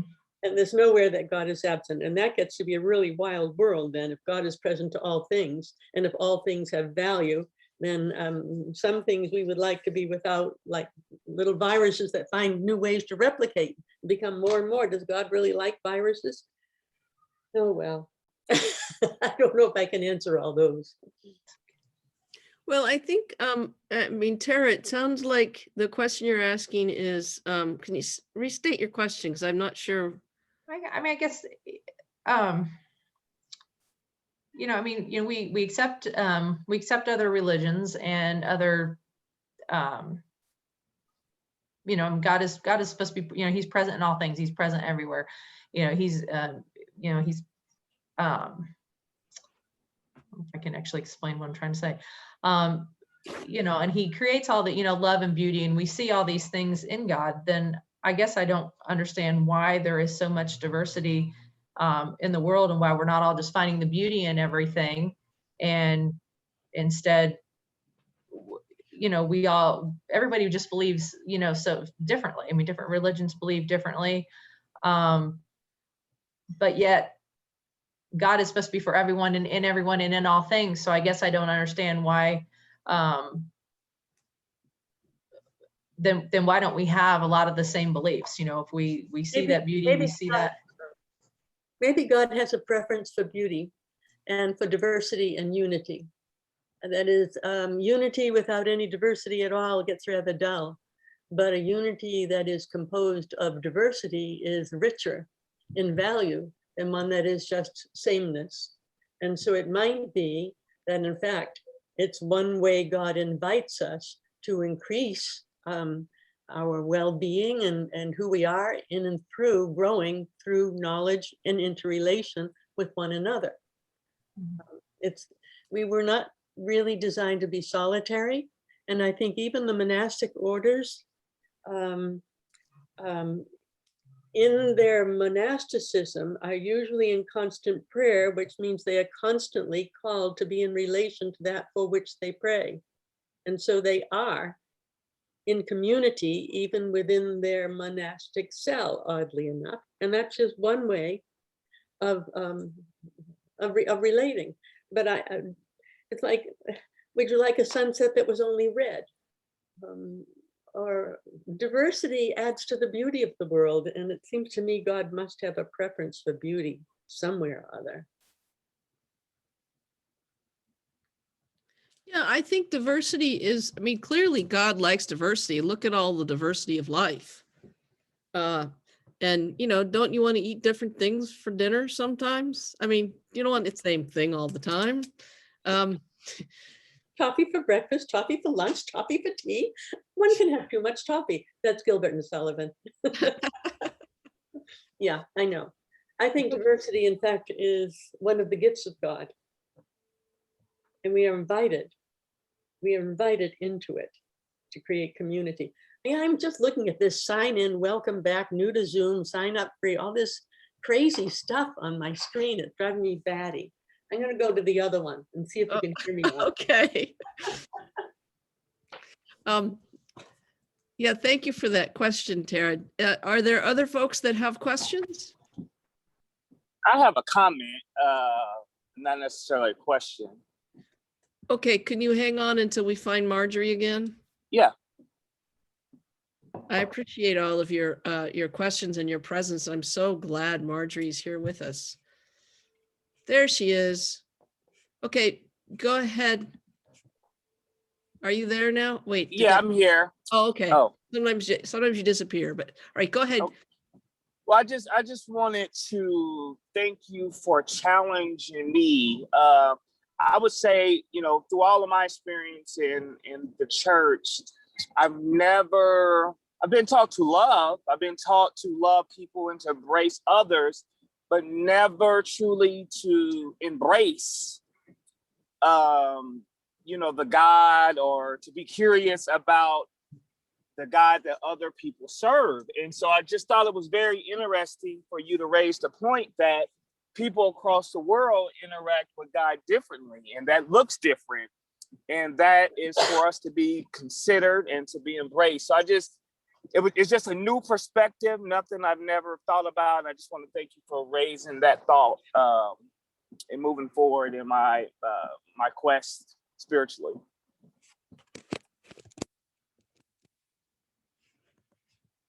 Marjorie, could you hear that? Only portions, because I was traveling from one room to, oh, look, there's, okay, this is really peculiar. I'm now talking on my laptop. Can you see it? No, you can't. We can see you. We can see you all over the place. Well, anyhow, I can now, I'm only seeing my face on my laptop, and it's really weird. So that was Michael was thanking you for how he can how your book and your points have helped him engage with the question of religious pluralism in a new way. Well, I'm glad for that. I think religious pluralism is a great gift of God, and we ignore it to our peril. Yes, we ignore it to our peril. Anyone else have any questions or comments? I don't have a question, but I kind of liked the questions that were posed at the beginning by you, Dr. Suchocki, about what do you do about other religions? Do you go out and convert them? That's a conversation. So I'm the volunteer youth leader for my church, and we brought up one time just even the fact that other denominations will go around trying to convert you to their denomination. And then no matter if you already say you're a believer in God, they're like, oh, no, you don't go to the right church. And so I've always said, like, I don't think that we're called necessarily to go out and convert by saying you have to believe this way. But if in our actions and if in our words and our kindness and our love to each other, they see something that draws them into our faith, then maybe that's how we convert. But if not, that's okay. Our call is to live as God has asked for us to live and as Jesus exampled, whether or not we actually convert other people to how we believe. Amen, my dear, amen. I think you're right. My computer's gone crazy again. I had your faces for a while, but now it's just my own, and I already know what I look like. So Yeah, you must have it set up for whoever is speaking is the picture. Instead of on gallery view, it's on speaker view. oh, well, that seems to be the case, because I can, now you're gone. Oh, talk so I don't have to look at me. Marjorie. Yeah, I know it. Oh, I have to be quiet. It's very disconcerting. I'm sorry to be so weird about all this, but it's been very disconcerting to have my both computers working in different ways. And Yes, Patty, I can only imagine. I have a hard enough time figuring out Zoom just on this computer, but I want to say a word about conversion. please. It may well be that someone's own religion is not meeting their particular needs, and they may indeed feel called by God to go to a form of religion which meets their inner needs for spirituality and community and connection. And then that may happen. But I don't think it's our job to go around telling everybody that we're right and they're wrong, and they have to, it's like my way or the highway religion. That just seems ungodly to me. If God, in fact, is in many forms of religion, it doesn't mean you become all of them or none of them. It means you find that one which addresses who you are, where you are, and increases your sense of compassion and kindness, and become a more whole human being. And to pray and to be in contact with the God who calls you and lures you into a richer mode of life. And the richer mode of life is not to have more money, it's to have deep and rich relationships with one another. Across religious lines, yes, of course. Within religious lines, yes, of course. The world is rich in its diversity. I keep moving off in tangents, I know I do, but I'm an old lady by now, so you'll just have to put up with me, I guess. but I'm convinced that diversity is an enhancement of life and not a diminishment.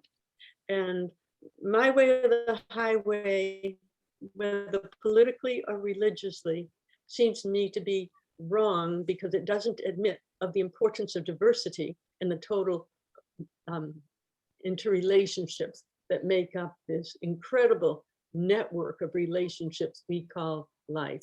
We live in and through relation. Some of those relations are very compatible with who we are in terms of our thought processes. Others are very compatible with who we are in terms of our caring. And some combine both. It's a world of, God must love diversity because there's so much of it around. And I'm sorry I mentioned the coronavirus, but I think God is there too. It's very unhappy. I'm sorry God likes them, but we do our best to put up with them and do away with them. And life is very strange.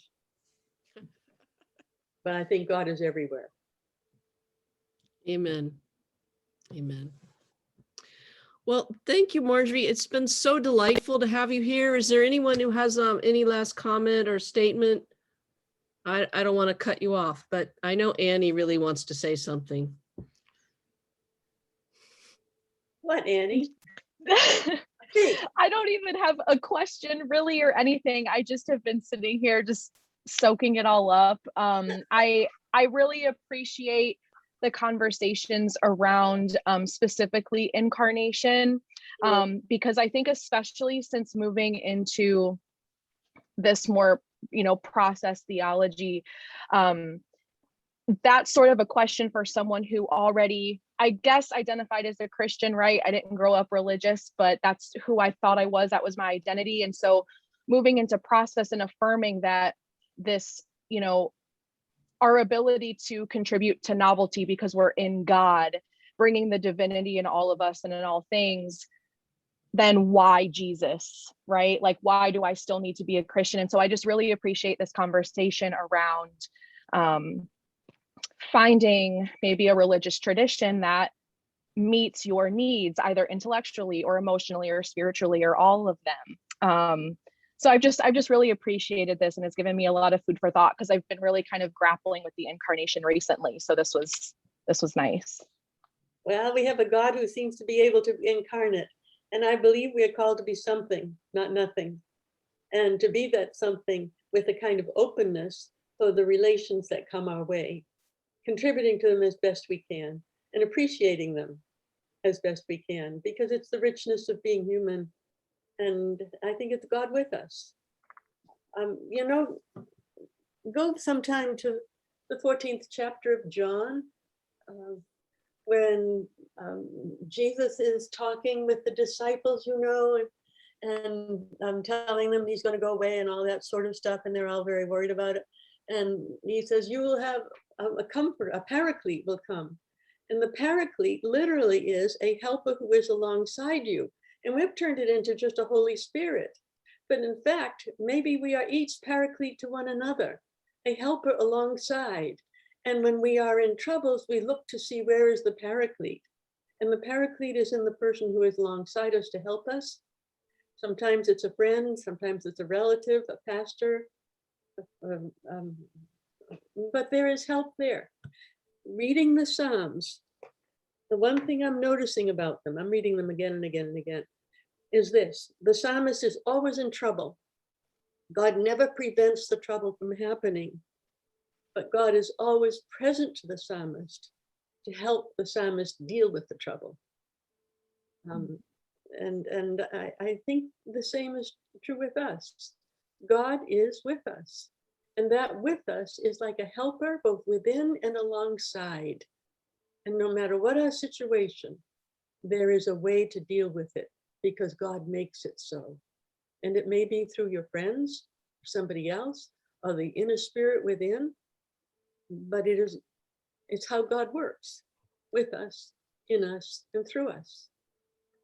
It's a world of relation and of universal. That'll preach. All right. Yes. Well, you've been a great class, and I'm sorry my computer has been so peculiar. I cannot believe how discombobulating that has been.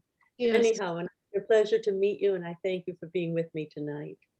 Thank you so much, Marjorie. There's my paraclete. Right. I know where she is too. Thanks, dear. Okay, I'm Thank gonna you so much. I'm You not have sure a I good know how night. to. Appreciate it very much, dear. Bye-bye. Bye-bye. Oh, look, there you are. We've been here all along, Marjorie. Oh, you know, and I just turned off turned off the red mark at the top of the screen. Suddenly you all appeared again. Yeah. There you were present all along. I know. Just like Tangent, just like the paraclete. Imagine that. All Yeah. right, I'm going to leave the meeting. Goodbye, gang. Bye, guys. I mean, bye, Marjorie. All right, wonderful. That was so such a grace-filled experience. I'm so blessed to have Marjorie as a friend, and I'm so grateful that she was able to come and share with us her vision of the universe and the world and God. And she's just been a fabulous friend, and she was a fabulous teacher as well. So I'm going to suggest that we take a break and we come back in about 20 minutes. So that'll be a little before 8. And then I'd like to go through the rest of this PowerPoint and go through some of the details of the chapters. But I think we've all got a good sense of what the goal is, or what her vision is of the notion of religious pluralism, and how we remain Christian and yet can also appreciate other religions and different people who have different beliefs, but perhaps similar values. I don't know why my hair is doing that, but anyway, we'll see you guys in about 20 minutes.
What's your OT question? So I'm not super familiar with occupational therapy in general.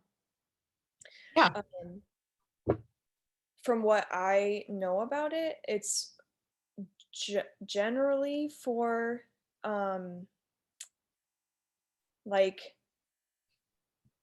chronic physical or like neuropathy type like movement things, right? Like in a similar way to how physical therapy is, but to do with daily life and more long term. Is that right? Or is it more overarching than that? So rather than pinpointing it to diseases or conditions, our emphasis is on, as you would guess, occupation. So what's central to us is that occupations, this is more of the philosophy of occupation. So occupations provide for us a sense of identity, purposeful, meaningful activity, and temporal structure. Those are like the three main kind of like components of occupation itself. So because occupations are innate and inherent to us, and provide us with meaning and identity, then when someone is unable to participate in an occupation, whether it's being able to travel, whether it's being able to hang out with friends or take a shower by yourself or go to the bathroom by yourself, not being able to engage in that particular meaningful activity or occupation is detrimental to health and well-being. So that's kind of like it, and like OT 101, basically. Yeah. That's helpful. So, but yes, generally you see a lot of OTs working like in rehab settings in the hospital. You know, for example, like if someone, so like Dr. Russell had a hip replacement, a lot of times OTs will go in, make sure that they're able to do lower body dressing by themselves, you know, transfer to the toilet by themselves, make sure they're able to do their actual life activities versus just kind of focusing on, can you ambulate or walk? Right. Okay. That makes sense. That's helpful. I hope so. No, that is helpful. Because I like was trying to sort of distinguish and differentiate like osteopathy from like occupational therapy, because osteopathy is like You mean like an MD versus OD, like that type of osteopathy? Yeah. Okay. Or DO, I mean. DO, yeah. Because like I visited a DO in November, and she's the one who put me on a horrible diet that made me lose 20 pounds in a month, and it was bad for my chronic functional GI disorder. And so I was curious. So it told you like how chunky light was at a fundamental level. So Louis DeBroccoli comes over and says, hey, wait a minute, light has energy, light has momentum, it has a wavelength, right? But a moving particle, like say an electron has momentum, electron has energy, maybe an electron has a wavelength. So we put that out there. It's just a pure hypothesis, like, hey, maybe an electron has a wavelength. But then you immediately start asking some really, really good questions, like, what does it mean for an electron to have a wavelength? Like an electron's like a tiny little bullet, dude. It's just a little, like, look, I can hold an electron in my hand. What do you mean it's a wave or it has wave-like properties? And so everyone thought it was nuts. No one thought it was nuts. But we started doing experiments with electrons. And we started replicating some experiments we had already done with light. So we had done experiments with light where there were two narrow slits, and we shone light through the narrow slits and then let the light project on the screen behind it. And this was done in the early 1800s by Thomas Young, and it's called the Young's double slit experiment. And it shows how the wave nature of light comes out in these experiments, because the light would interfere with itself in very, very interesting ways, and you'd end up with a pattern. You'd end up like with stripes on the opposite end, exactly as if you had sent water waves through these two narrow little slits, and the water waves added up and destroyed each other in very creative ways, and you end up with these stripes at the other end. So we started shooting electrons through double slits because, hey, why not? It's early 1900s, got nothing better to do. And lo and behold, we get stripes at the other end.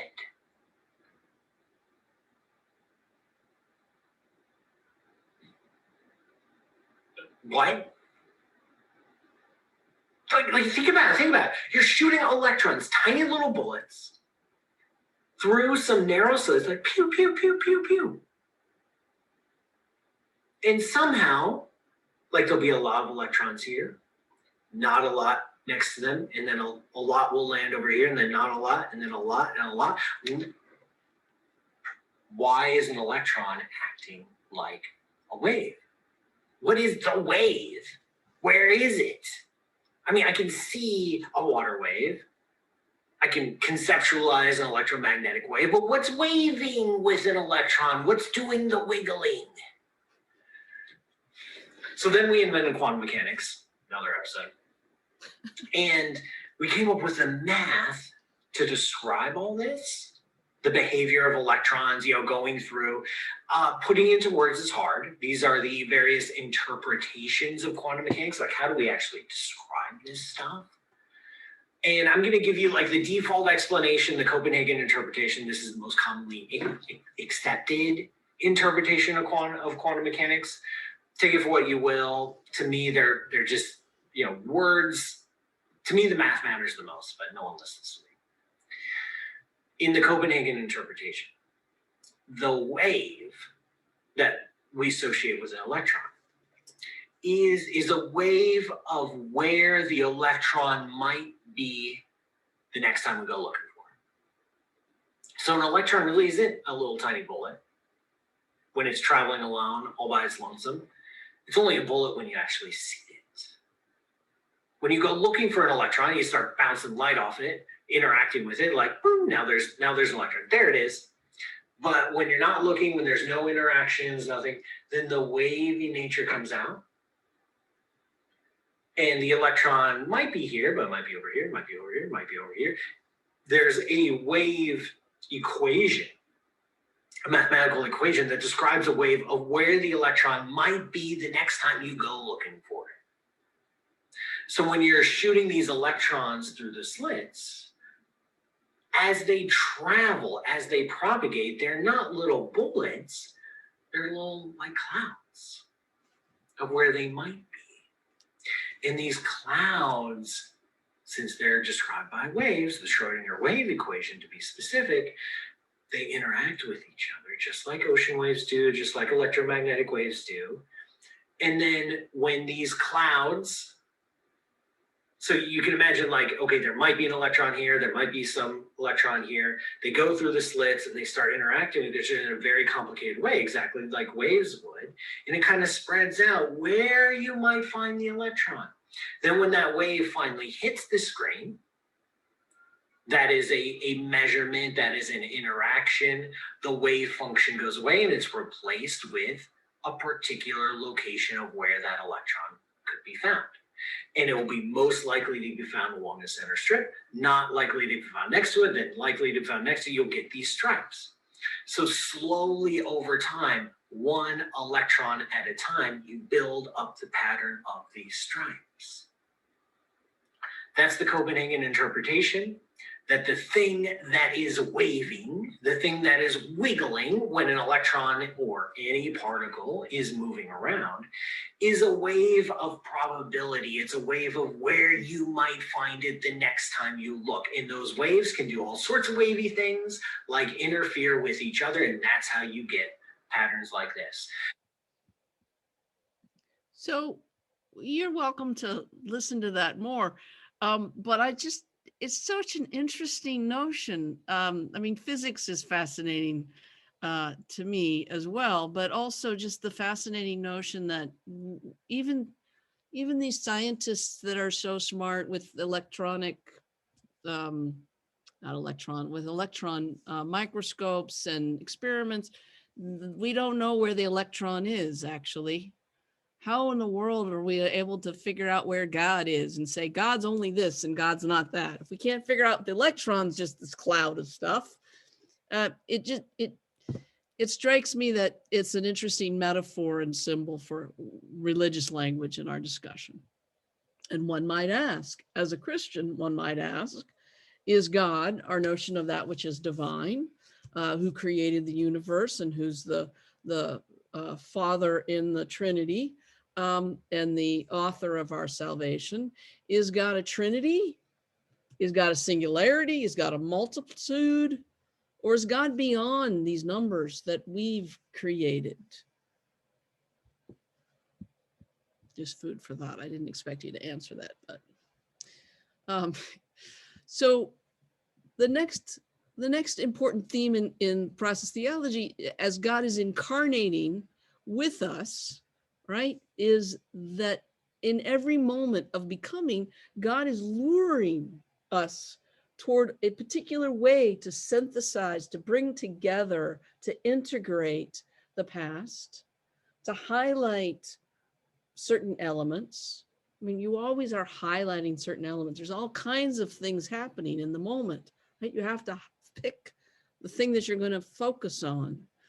You can, I'm sure Michael could share with us when he's driving. You have to pick what you're going to focus on. You might have a little bit of attention of what's going on here, but you're not noticing what's going on way over there. You're not, even if you could see it, you're not paying that much attention. We by having attention, by being humans, we actually only focus on a couple areas. And this is also the case when we are becoming. We can't take the whole past. We take some of it and we bring it together in a creative way, harmonize it together. And the lure projects and draws us toward a creative and constructive option for the future. And those of you who like process theology will know that this is something called a superject, which may be, something to think about later, but it's not that. We don't have to think about it right now. So the radical incarnation of God that's present in each of us throughout the world, really throughout the universe, it makes me wonder, is it possible for you to cherish and follow the truth of your own religion while at the same time honoring the truths of others? I think that's one of the major questions of Suchocki's book. The fourth chapter is the image of God. And here we're going to have a little bit of the history of Christianity. Some of you may have had this already with a class on history of Christianity. But this question, this notion of the image of God, which is something that in Christian theology is very important, Imago Dei. It's not so important in Jewish tradition. It doesn't become the focal point that it becomes in so much of the traditions theology, Augustine and Aquinas and Irenaeus, the folks who really constructed some of the beginning formulations of Christian theology, taking from Paul, but also bringing the biblical values and claims into a philosophy, really, a metaphysics that really comes from more of the Greek values and the Greek ideas of, well, we can talk about that later, but so this is brought together. So Augustine and Aquinas, Irenaeus, they're kind of correlating and integrating the values that are in the Bible about who God is and what God wants us to do and who we are, and brings it into this metaphysical system. And thus we get all of these different ideas about our Christian theology really comes out of that. And what process theology is doing is trying to deconstruct those connections and then reconstruct it into a metaphysics, the Whiteheadian metaphysics, that is based on relationality and freedom and the importance of making decisions and following God's lure and incarnating possibility, beauty, compassion into the world. And that's basically process theology, is trying to do that. So, and we're looking at the particular doctrine of the image of God, or Imago Dei, is for some folks in the Christian tradition, it has been what we all have in common. So, for example, it could be rationality. It could be a Trinitarian structure, like we're all created in the image of God, and thus we have a Trinitarian structure in our mind or in our soul. And so, for example, for Aquinas and Irenaeus, you've got the notion of memory, intellect, and will. That Trinitarian structure is the Trinitarian structure from God that has been implanted into the human mind, or the human soul. Or for Augustine, it's contemplative knowing, practical knowing, and will. And these three authors, among a few others, have had such a powerful impact upon Christian theology. And Augustine and Irenaeus, they're from Northern Africa, and St. Thomas is, he's Italian, so Europe. But these writers really put these constructed and integrated theological claims that we continue to understand and are influenced and express our formulations through even today. Marjorie suggests that we understand this image of God in a different way, and she wonders, this is the way Marjorie likes to do her books. I wonder, here's what the tradition has said here, and she'll explain that in more detail as you've read. But I wonder what would it be like if we took this image of God and we understood it in a summative way, in a way in which that God's image that's implanted in humans is actually summative. It's actually manifest in the human community as we come together, with each religion holding a piece of this puzzle. So we'll return to this in just a few slides. So the history of the concept of Imago Dei, which is important for us theologically, that Irenaeus and Augustine, they talk about this, but they have differentiated the terms image of God and likeness of God to denote a difference that Adam's sin made in how humans are constructed vis-a-vis God, because not constructed, I should say created. So the image is what's damaged in the fall, but the likeness is lost in the fall. So we are created, or Adam was created originally with both the likeness of God, which is the capacity, in terms of how they understand it, is the capacity to behold and become like God in goodness and in justice. The image of God is something that could be fully restored by Christ's redemption. And that Trinitarian structure can be understood as I said before, as memory, intellect, and will, or various ways of thinking about that. But the likeness is gone and cannot be restored until the full perfection in the heavenly state of glory, when we are returned to the original state of Adam. This is not process theology. Process theology is critiquing this view of the notion of human nature as being something that was created in this perfect way, lost a lot of it, some of it was damaged, and then Christ comes and tries to fix this part, can't fix that part, but it'll be restored back to the way Adam was in the eschaton. That's not what process theology sees as the trajectory or telos of history. The Imago Dei is also understood from Martin Luther, and this is where you get some of the difference between the Roman Catholic or the Catholic before the Reformation and Martin Luther, where for Martin Luther, sin, the original sin, and then our continued sin, deeply corrupts and distorts the Imago Dei. So we are confused and lost. We don't recognize this image of God in us. We don't know what's right or wrong.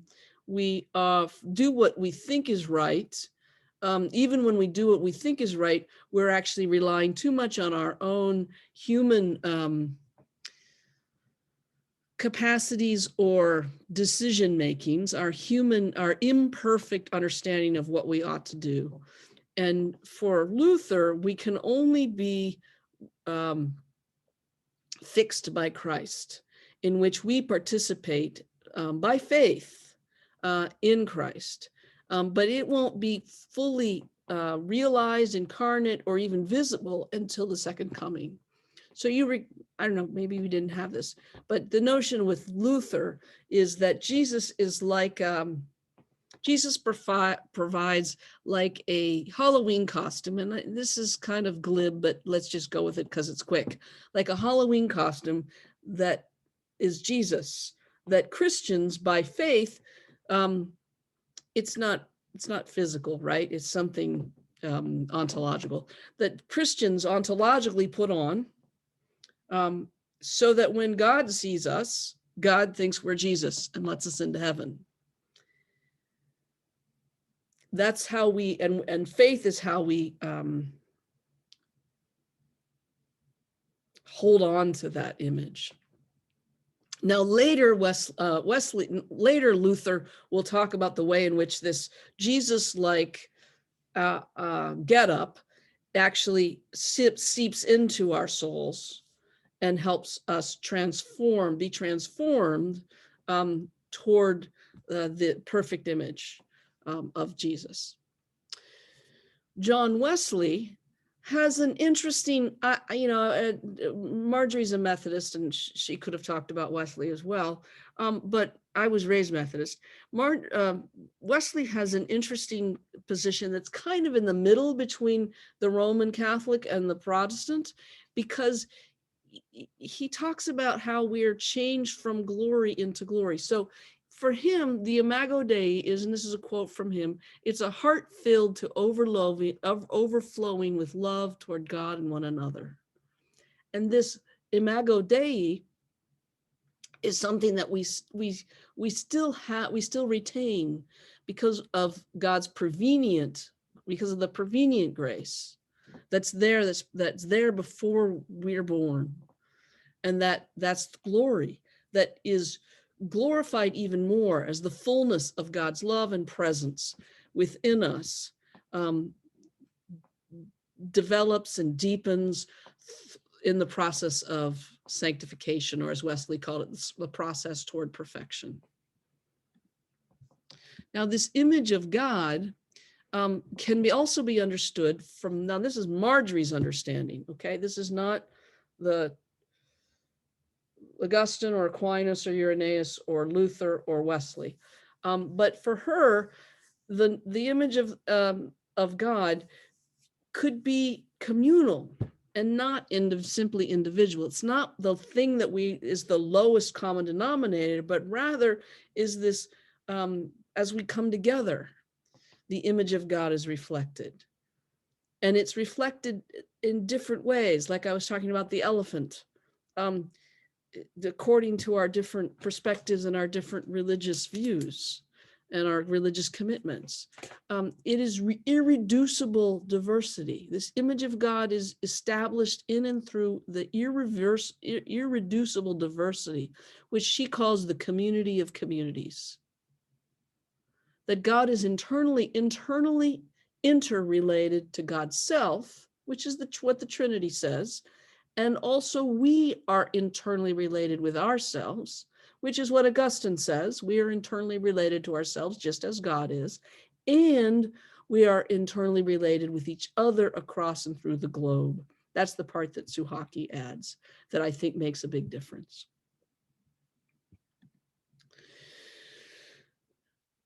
Now, this Trinity, so that's kind of an image of the Trinity, because the Trinity within God's self is a internal relating reality, right? God's internality is dynamic. It's like a dance. It's a dancing of the elements of the Father, the Son, the Holy Spirit with each other, with and among each other. So this perichoresis that we are called to embrace, those are different from ourselves and incarnate the unity of God's perichoretic love, right? So it sort of brings in the difference and makes it apart. I mean, I think it's a great symbol and metaphor for the relationship of the different religions with each other, that there's unique persons in the Trinity, and yet they are interrelated in that dance, and they're always in process or movement. Oops.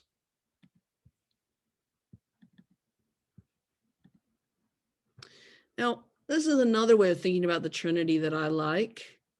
And this is an ancient icon that depicts or is often understood as the Trinity. And I like this image because it plays with the ambiguity that we are witnessing the Trinity, but we're also seemingly to be welcomed into the meal. There's a place for us there. They're also eating, you can see. Maybe they're grapes.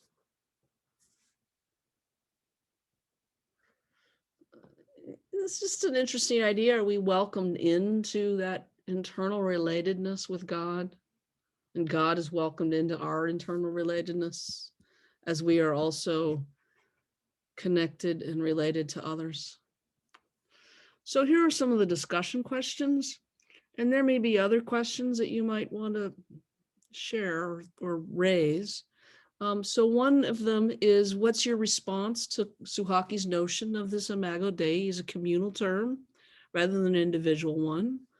And I invite you to note the implications then for this understanding of the image of God as communal, as it leads us toward creative understanding of religious pluralism.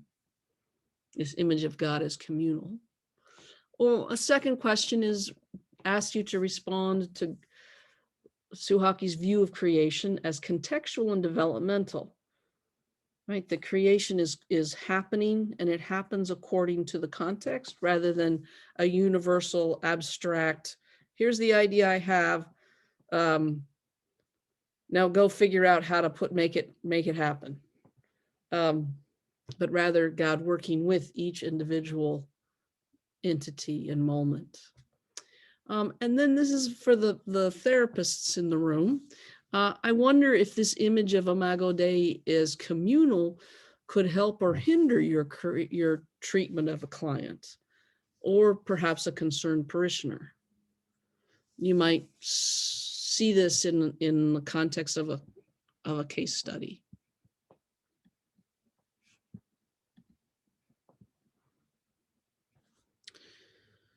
So I'm wondering if there are responses or question.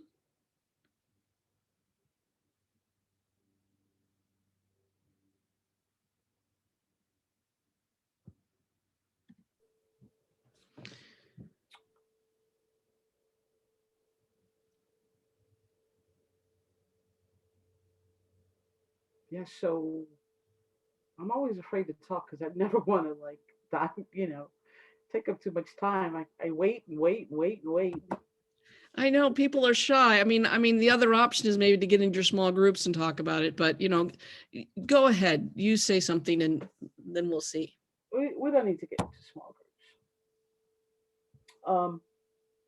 Gosh.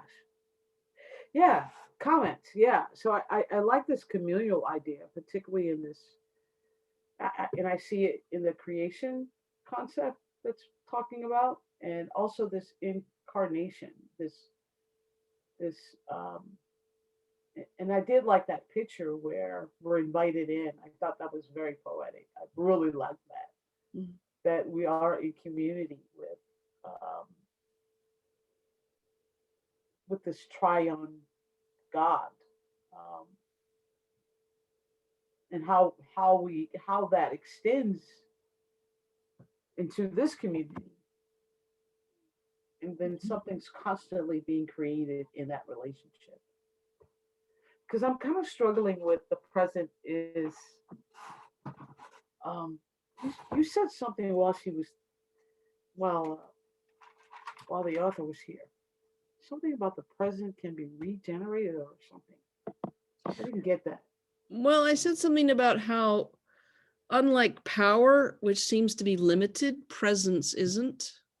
Yeah, and so that's interesting to me. In that, yeah, can you explain that? That doesn't make sense to me. Well, maybe it doesn't make sense. Seems to me that if we talk about power, some people have more power and some people claim they've got more of the power of God and God's on their side. But presence is like God is, and one can conceive of God being present with all of us, each of us, as opposed to I've got all of God's presence over here.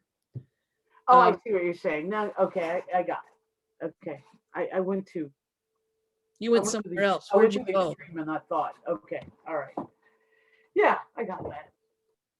I really like her work. I think it's very freeing, and um,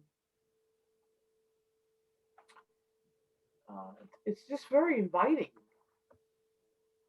Um, that's how I see her work. It's an invitation. Yeah, I think she would really like hearing that. Because I think of it as an invitation to, not just the invitation of the Trinity to come join us, but the invitation of, because she's asking questions. What if we think of it this way? Right. Right. And that's, since I've known her, that's the way she teaches. Yeah, I wasn't even thinking about an invitation to salvation. I mean, I really was thinking about just an invitation to be in my presence. Yeah, that was something that I really appreciated when I asked my question earlier, and she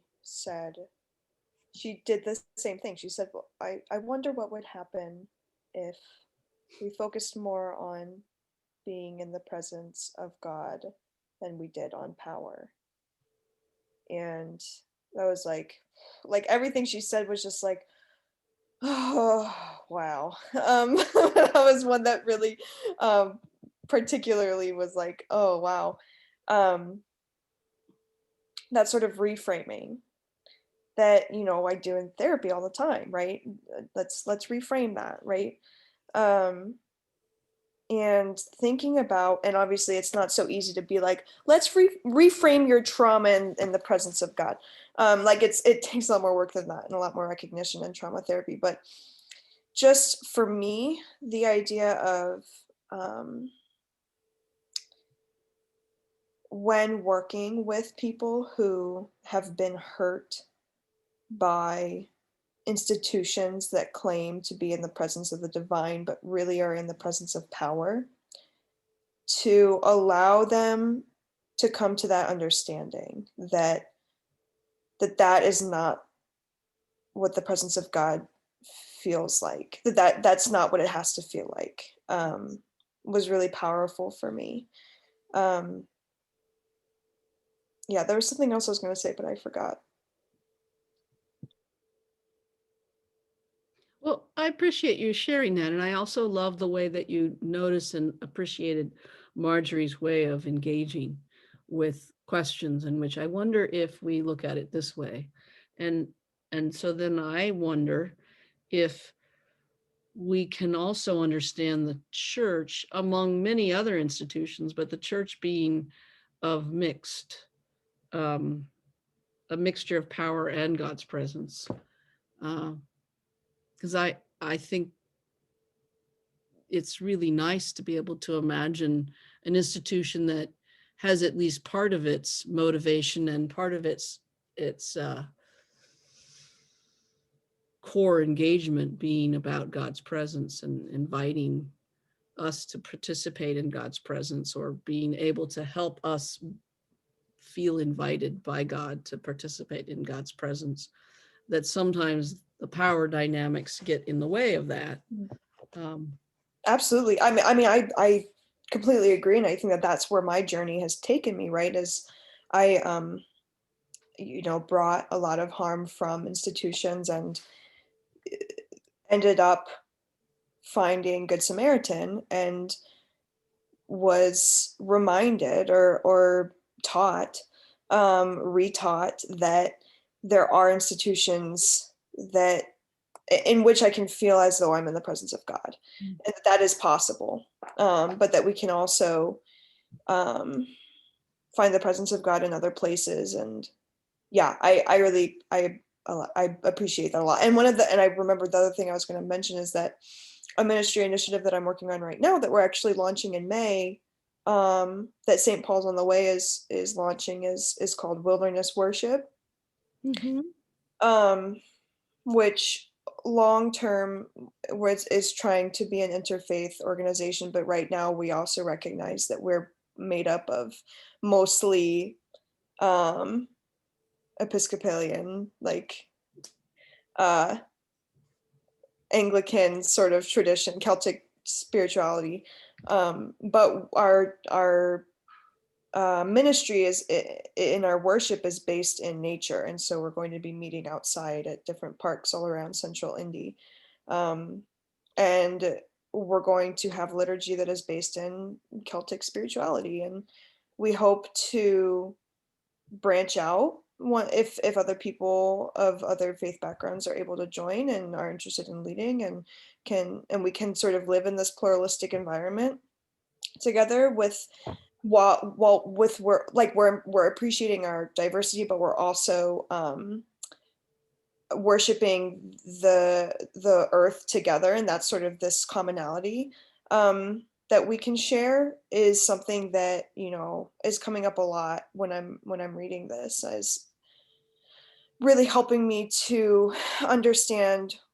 why I feel called to this ministry, and what is so cool about it, and all of the hope that I have for it. So, well, thank you for sharing that. I think that's a really interesting idea. Yeah, I like the outside part especially. Yeah. Dr. Russell, we haven't gotten to the chapter yet, but I'm so curious. What about our call to witness? And, I know she's going to address that later in the book, but I'm interested in how you perceive that, and what her heart to be around that. Well, I think it's a great question. And I at the end of the book, she's going to talk a little bit about what does it mean then to make disciples of Christ, right? Yeah. Does it mean force people to believe what you believe, or does it mean love people the way that Christ loved?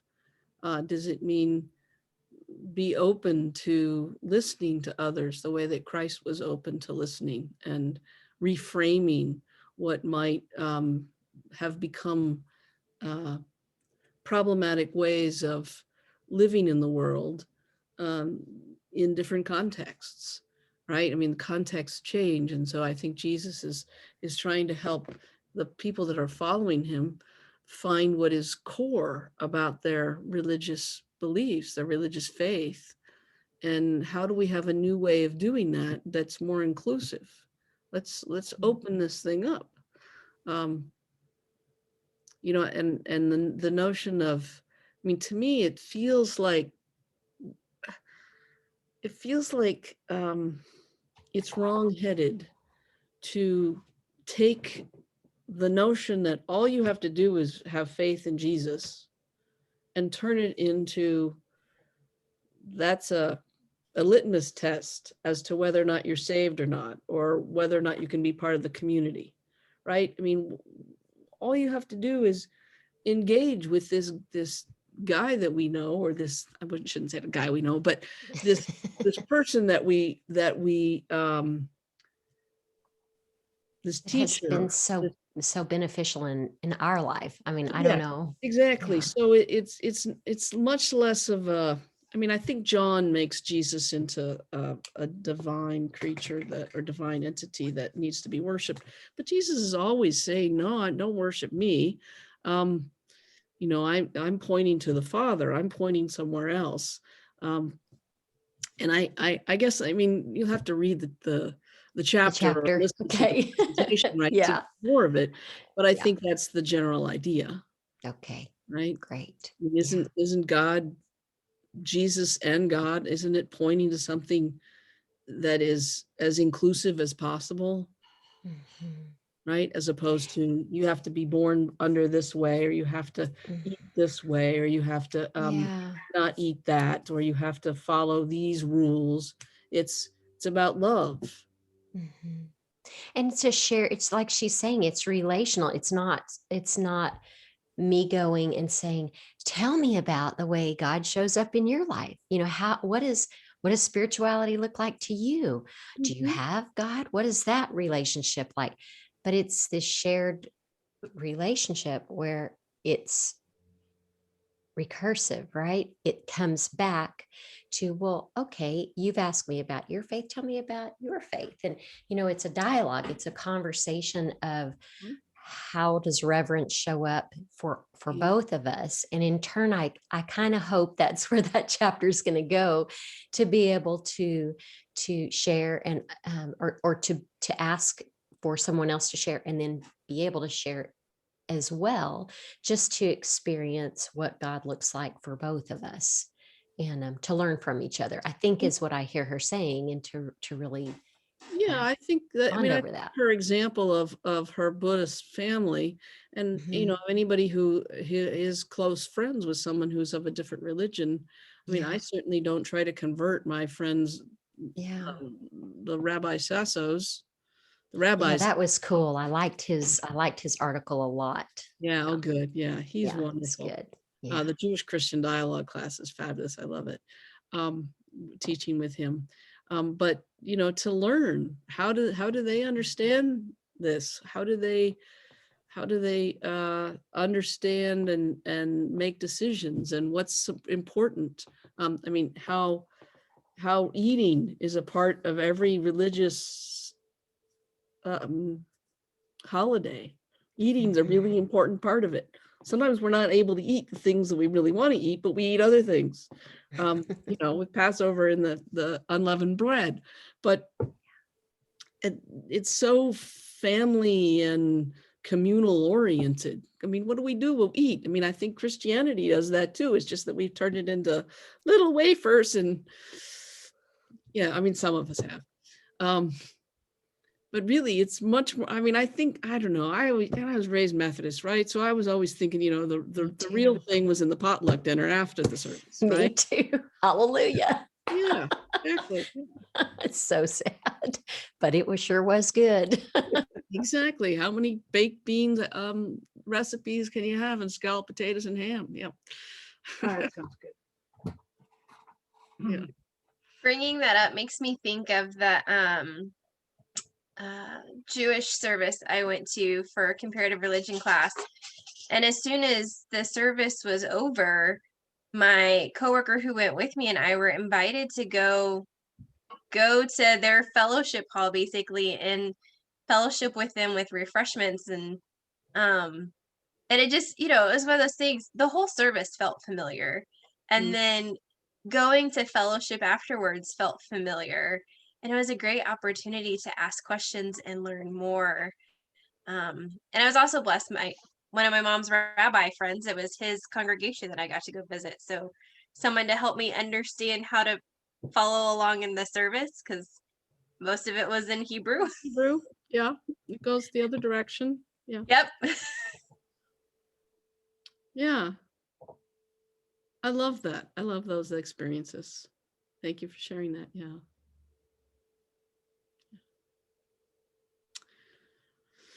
Who wants the last word?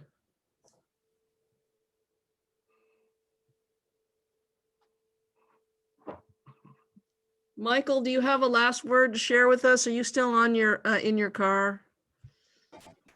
Yes, I am. Can you hear me? I can hear you. Yes, I'm here. I'm still driving. I stopped for a minute, then I'm driving again. And I'm about to stop driving because the roads are bad, get bad out here.